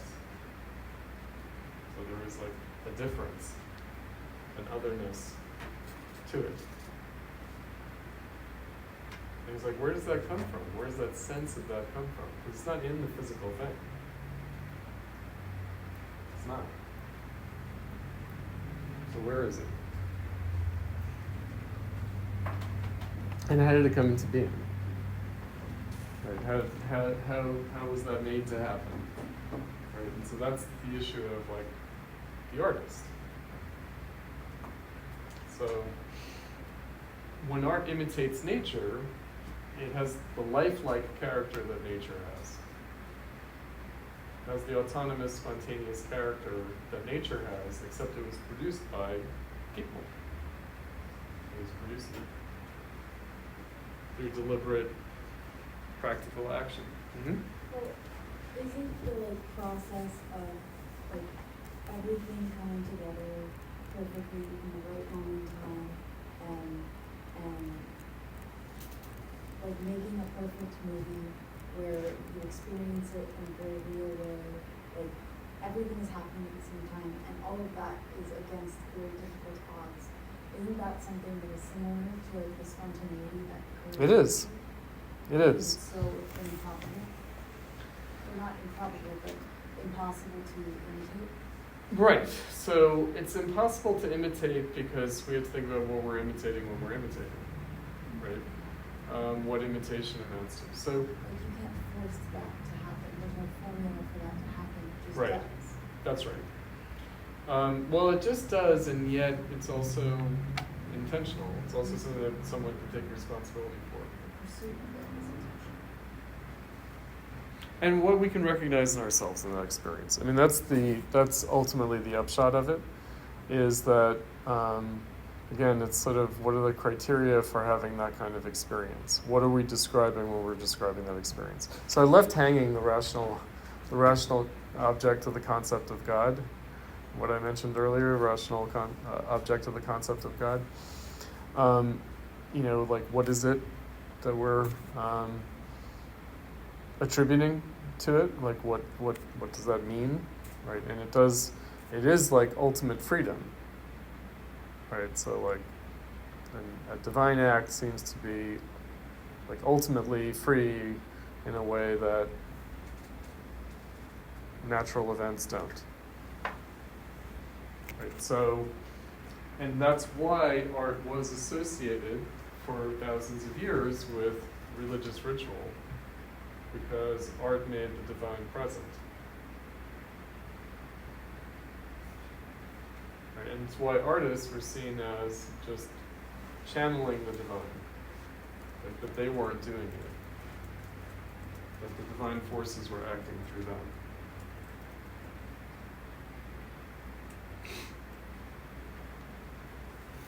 Right, so the question is, what were people talking about when they thought about it, discussed it, described it that way?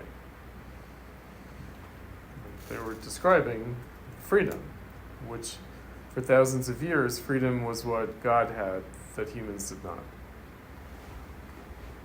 Meaning, God creates. It's not freedom of choice. Choice, no. It's not just choice. It's creative freedom to create, to change things, to transform things, not just to choose among the existing menu of things. Only God created. So, my God, so poor, this country is going through fighting right here now, so the right-wing demagogue Charlie Kirk was assassinated, right? So now we have to watch all the clips of how smart he was and what a great debater he was and whatever. So it's like, the Constitution talks about God. It's like, yeah, kind of not. He's like, the Creator. The Creator. Ooh. Like he doesn't understand. Like he didn't understand the Enlightenment whole reinterpretation of these things. Like the Creator. Yeah. Specifically in a broader sense than traditional religious attribution, and yet still speaking to the same thing.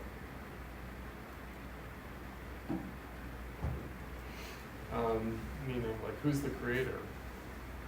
Yahweh? Allah? What's the creator? No, it's just the creator. It's very indeterminate.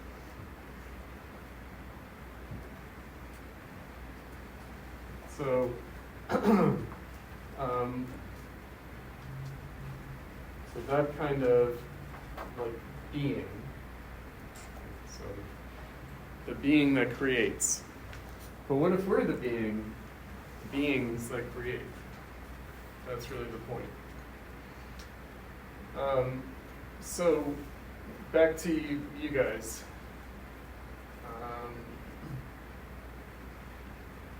I don't know if this means Mark. That's me, that's my name. Yeah. I mean, I just kind of bullet pointed what I thought were some of the like core sort of like topics or claims, and then at the end, some fun stuff to provoke you a little bit. Sure. So, highlight. Yeah, so the parts that think that stood out as important to me were the way that Kant is kind of wrestling with this antinomy between a mechanics and a technique of nature. There's this sort of like, they're sort of incommensurable to our understanding, but nevertheless he wants very much to keep them together, to find a way of doing this. Sorry, I can't see very well. Oh, sorry. No, it's okay. I'm supposed to be wearing glasses. No, the text is probably small.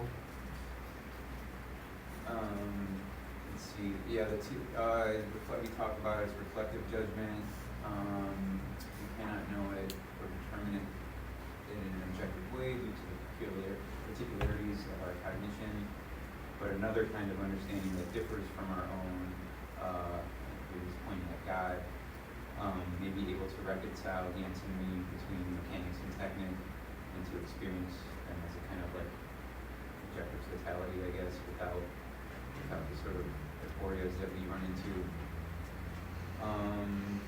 We only have the supersensible because we don't have access to that sort of objective view. So we resolve the antinomy with reference to the supersensible, and that's what makes the mechanics and the techniques commensurate with each other. And then kind of jumping ahead conceptually a little bit, this might be a little out of order. Final purpose being no other purpose justifying it, so it's like a kind of unconditioned final purpose, which is man, which is freedom. I should have added there. He then goes on to peg that to like the state, which is funny. Well, the ideal state. The ideal It's state. not our state. Right. And not his state either. Sure. Yeah, he's really talking about a sort of like communist state. Rousseauian. Little- Rousseauian state. Yeah, you're Rousseauian right. state. Yeah, I guess so. This part I kind of like this. He talks about the unity of purpose is not the same as the unity of connection, where he's kind of like going to town on my boy Spinoza. I don't know. I thought that was really interesting. It was just like it was really hard to not read that section as like a direct assault on Deleuze somehow coming like backwards through time. Because I actually this passage was, I'm glad I did this one because I didn't realize how much, I guess I realized how much Deleuze was responding to Kant, but there's just like a directness in this particular section that was really striking to read, and it really kind of illustrated to me how much Kant is really just like this polar oppositional figure at the level of ontology, vis-a-vis Deleuze. Oh, and then the last thing I see, I think the last note I have there is, I think it's just a coincidence of translation, but because I know that Order of Things, if we go. yeah, because I know the original title was like what Moe shows is, right, like Words and Things, and I don't know how that went to German. I think Order of Things was like a English retitling, so I don't think Foucault actually lifted it from the page that I saw it on. But when he was talking about orders of things in a very Foucauldian way, that phrase actually appeared in the text, which just kind of made me laugh. I think it's because it's an older, much older term that they're both referencing. Okay. So, yeah, I mean, from theology and from. Yeah, something that we've had more currency over discourses. Mhm. For anyone who doesn't know what I'm talking about, Foucault wrote a book called The Order of Things, or called Order of Things, or The Order of Things. So okay, so let's unpack this a bit. So one of the things that Kant does is defend a kind of dualism versus a monism. That's one thing that goes on.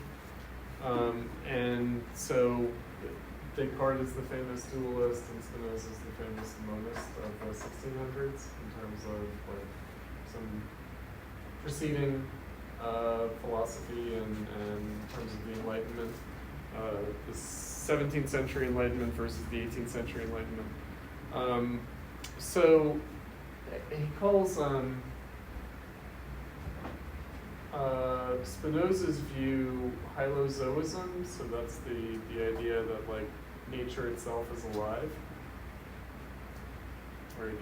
And it's, you know, we have varieties of this, like the, if you guys have heard of the Gaia hypothesis, do you have the Gaia hypothesis? No? Yes? Yes? Okay. Now, it's the idea that like the Earth is the organism, and we're just parts of that, right? So the Earth is like the form of life, it's the life form, and we're just sort of part of it. You know, or by extension, really, the Gaia hypothesis is a little bit of a come down from Spinoza, because for Spinoza, like the universe would be the thing, the organism. So, and I think that I hope I mentioned in preceding weeks, but it came up today. So one of Kant's desiderata, philosophically, one of his goals is to overcome the mechanical view of the universe, right, and adopt a more organic view of nature. However, again, the question is not the ontology in a traditional sense of, is the universe alive, but rather, why would Spinoza treat the universe, nature, as itself alive? In other words, what does that appearance mean? Why would it appear that way to us? And so that's, I think that I mentioned much earlier in the course that we'd be treading into the domain of intelligent design, right? So that nature makes sense, and you know, life forms are so well designed that they must have been designed by an intelligence. Like why we would think that, and also why Kant thinks that that's not correct. Right, so I think that what Deleuze likes about Spinoza is this kind of panpsychism, you know, that like intelligence is in everything. And Kant doesn't think so. So in other words, he does think that there's a distinction between inanimate matter and organic life and intelligent beings. Right, so again, teleological beings. Why do we regard a being as autonomous, giving itself its own purpose? Teleology, let's demystify that term, because you brought it up, Mark, earlier. So the first thing that we need to know about teleology is that it's not in the future. Teleology is not in the future. It's not something that we're heading towards. Teleology is something that is in the present. It's in the actuality of the present. So this will become more apparent when we read Hegel. But teleology meaning, how is what exists the goal? So it's not like some goal in the future. It's the goal of what exists. So how does something have itself as its own aim or goal or purpose? Again, the status of necessity in philosophy, meaning the necessity of what exists, and not only the necessity of what exists, but the necessity of it appearing the way it does to us. So the necessity of philosophy has to do not with the necessity of things or the world in itself. The status of necessity in philosophy has to do with why is philosophy necessary? Meaning, why is our understanding of the world necessary and not an arbitrary or mistaken thing? Right, so, again, he's in dialogue with Hume, so that's 18th century, not 17th century, so not Spinoza, Descartes, and Leibniz. But 18th century, dialogue with Hume, which is that there is no necessity to any theory. Theories are just arbitrary constructs that are fictions that are more or less useful, right or wrong, and kind of dispensable or disposable. You can dispose of them in whatever way. Kant thinks, no, actually, there's something more necessary about our theories, about our understanding, about our concepts. And not just arbitrary mistakes, more or less. So they're not just so stories. So metaphysics isn't a just so story, but is some kind of cognitive reflection of a substantial reality. But it's the substance of the subject. It's the reality of the subject. It's not the reality of things or the world in itself. Right, so the necessity of the categories of philosophy have to do with a subjective necessity. Not an external necessity, but an internal necessity. Why must we see the world the way we do? So, again, why is judgment necessary? Why do we have to think about it this way? The necessity of philosophy. And so that's like unity of purpose, because unity of connection would mean that it's still an external necessity. That it would be like the world in itself makes sense. It's like, well, no, actually, the sense that we make of the world has to do with our making sense of it.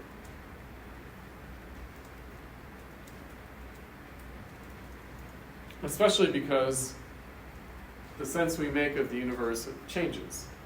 Right? So we have changing not only concepts, theories, understandings, but we have a changing imagination of the universe.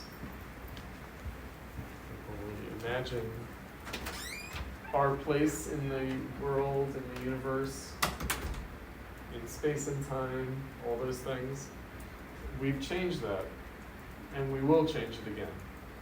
Right? However we conceive of these things or imagine them now, you can be sure that in the future people will conceive and imagine them differently than we do now. And yet, it won't just be, again, an arbitrary accident or mistake. There will be a necessity to the way people conceptualize and imagine things. But there will also be a continuity of why it changes. Sure. In other words, it would come from someplace. It wouldn't be arbitrary mistakes or accidents. It also wouldn't be ex nihilo. It wouldn't come out of nowhere. It would come out of prior understandings. Right? Our practical reason, any changes there would be based on prior practical reason. Any changed aesthetic sensibility would come from the history of that aesthetic sensibility.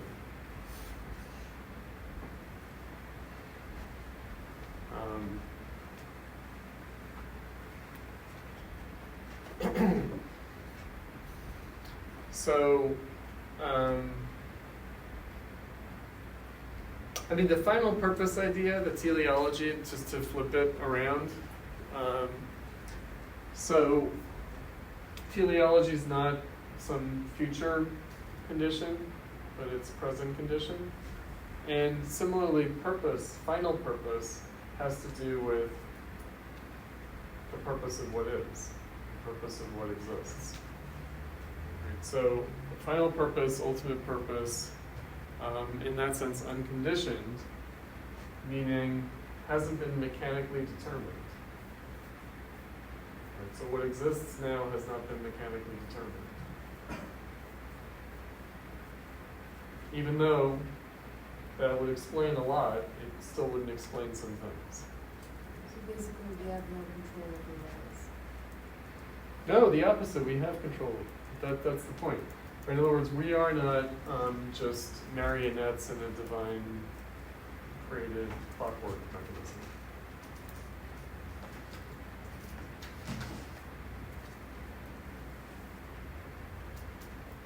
Freedom, right? Final purpose is freedom. But mechanical,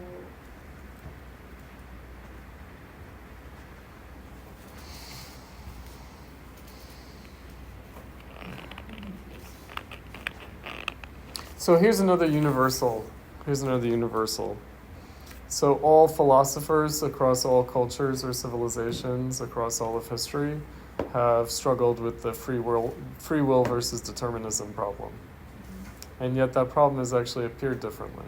So even though that same problem has recurred, the form that it's taken has in fact been altered. But so at a very basic level, at a very kind of indeterminate level, meaning in a very kind of unconcrete way, in a very abstract way, this has always been a problem. How we've gone about trying to work through it, address it, has changed and continues to change. But he tries to get around that problem or get behind that problem by saying, why would that problem appear to us at all? Right, so,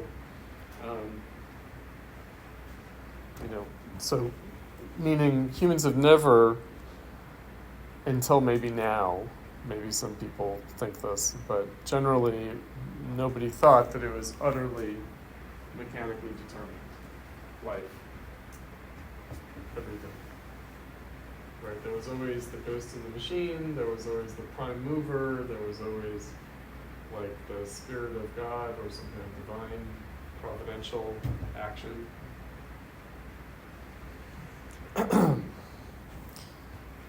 Right, so the first way of describing the purposive beings was the soul, was the idea of the soul. Right, so. But is he saying that we have the power to change things, or do we have the power to just recognize change things them? into some, like, In what? we don't have the power to change, like, we can't choose the outcome of that change, but we have the power to change. That's a little bit of a different problem. I'm not sure that he addresses that. Exactly, yeah.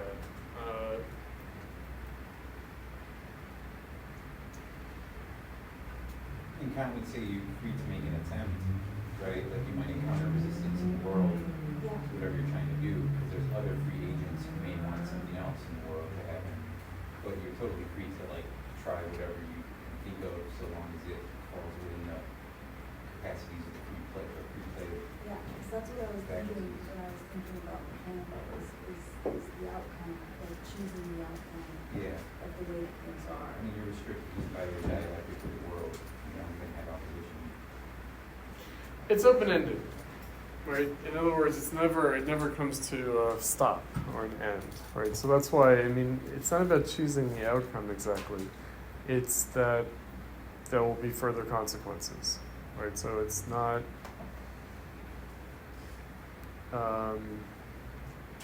he's just not thinking about, I mean, he could have, and he did in other writings, think about unintended consequences and that kind of thing.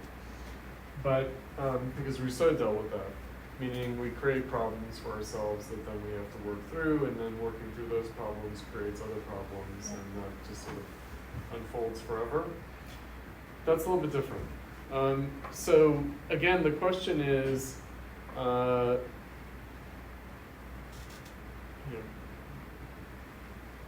we understand this movement of change, meaning, is it external, is it internal? He's making the case that it's internal, although it will still appear to be external. So again, nature seems to be designed by God, even though it isn't. It appears that way. And that what we're seeing in nature as designed by God is our own notion of design. Right, so to say God has created a purpose for everything, that depends entirely on our very notion of purpose. Everything happens for a reason, everything exists for a reason, everything is divinely created for a reason. purpose, that would only speak to our notions of purpose. I guess I'm wondering, does he ascribe like the idea of like agency or like the freedom to individuals, or is it to humanity at large? Because it's very easy, I guess, to see how like humanity as this whole like aggregate chooses to transform what it deems as true, good, beautiful, etc. over time. But I'm not sure if I can picture it as well based on what he's like putting forward of like an individual person like deciding to like exercise their freedom and actually change what they think is true, good, and beautiful, or even to like change what they do and don't have different aesthetic experiences. It feels like maybe the change just happens so gradually that every individual person feels like they're kind of fixed and they don't have freedom, but on this broader scale. Yeah, that's certainly no. I mean, he does right. So elsewhere, yeah. So there's a text that I don't know whether I've included. I might have in the files. Let me see. The genius is the individual that you got, the force, that the individual force is the genius is makes you understand right in the world. And you're right, it's like the same amount of comes from knowledge and change, right? Yeah. So it's a very like doesn't have like that consciousness or Yeah. sort of, you know. And not just change in terms of shaping society in their image of their subjectivity, but changing their subjectivity. Like even a genius, can they control what, or like decide to transcend their original version of what's true and beautiful to them? I'd have to wait for Nietzsche for that. Yeah. It feels like I mean, that's going to be Nietzsche, yeah, right? yeah, like the individual genius is presenting his or her image of his subjective understanding of the world, but it doesn't seem like they have the agency to transform over them. So Yeah, through this framework at least. Right. So I'll send a link to this through the announcements, but he's got an essay, Idea for Universal History from the Cosmopolitan Point of View. And there's one passage in it that I thought of with respect to this. Right, so in man, as the only rational creature on earth, those natural capacities which are directed to the use of his reason are to be fully developed only in the race, not in the individual. And of course, race, he means the human race. He doesn't mean like a race, he means like all, right? And then he's got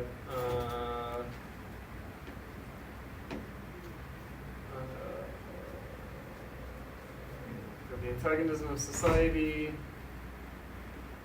Right, the greatest problem for the human race, to the solution of which nature drives man, is the achievement of a universal civic society which administers law among men. Right, but then he's got the, I don't know, hold on, I'm gonna try to find this.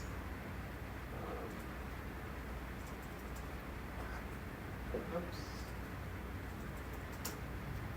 Oh yeah, here we go. It remains strange that the earlier generations appear to carry through their toilsome labor only for the sake of the later, to prepare for them a foundation on which the later generations could erect the higher edifice, which was nature's goal, and yet that only the latest of the generations should have the good fortune to inhabit the building on which a long line of their ancestors had unintentionally labored, without being permitted to partake of the fortune they had prepared. However puzzling this may be, it is necessary if one assumes that a species of animals should have reason, and as a class of rational beings, each of whom dies while the species is immortal, should develop their capacities to perfection. Right, so basically, yes, we're all playing our part, right, in this long, arduous task of constructing society, freedom, etc. And because of that, it makes sense that individuals would see the universe as deterministic, because they're just affected by the causes that they get. Right. They're dealt with, and then they act in a sort of positive Right. manner. So what changes though is, again, we do recognize freedom. The question is, how do we recognize it? And that's I mean, it's what Hegel calls progress in consciousness of freedom. So the first consciousness of freedom is alienated and attributed to external things like divine forces, God. Then now, it seems like we're capable of recognizing that that's our own doing, not some external, but an internal, not heteronymous, but autonomous. Right? So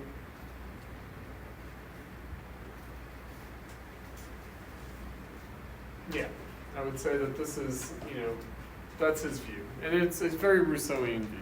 So the idea that we all participate in this larger thing, and that it has a will of its own that's beyond the majority or the aggregate wills of everyone.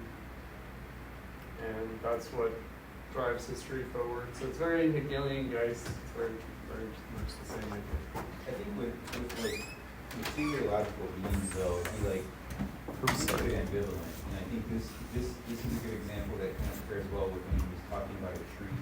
If you remember, he's talking about how individual branches are like trees, right, that can be broken off. But he's also talking about how they need the trunk and the trunk needs them. So there's this weird, I don't know, it's kind of confusing when I was reading it. And I feel like the way he's talking about a human species is kind of similar. Because he's not oblivious to individuals. All how many texts is about genius. Yeah. But then when we're going to talk about how this development works, then you become species. So this individual species and maybe even genus, these categories get a little bit I don't want to say confused, but they get a little bit miscegenated. When he's thinking teleologically about these things. The individual is this we're like a cell in the organism of the species in a certain But we're sense. not just that. But we're not just that, because genus individuals are the driving motor of it, so it's kind of a split process. Yeah.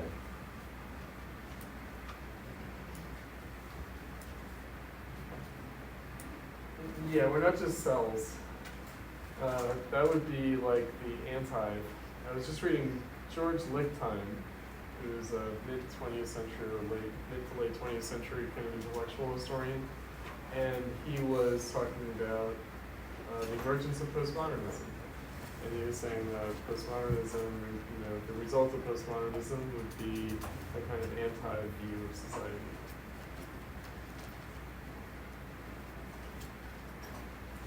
Although, how does that square with the breaking down of one master narrative into a bunch of different ones? I feel like No, there's just one master narrative. It doesn't matter what Vladimir, I know, but I guess with the postmodern condition, I feel like the postmodernism in that everything seems to be splitting off would be focused on particularity and We're in dispute. difference. We're in dispute about the narrative. That's what we are. In other words, but there is a dispute. Right? But I guess why would there ever be a dispute in the anti model? Well, that's the thing. So we kind of know that the anti model doesn't work because we have disputes that the anti doesn't have.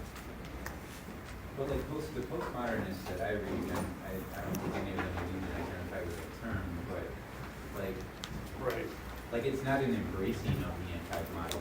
Biopolitics is a criticism, right? It's a criticism of biopolitics of the anti-model. So Agamben, who I know you kind of Homo soccer, yeah. You snubbed him a little bit. He by no means is he Advocate. affirming the ontology of the anti as our social form. He's critiquing our representation of it as such.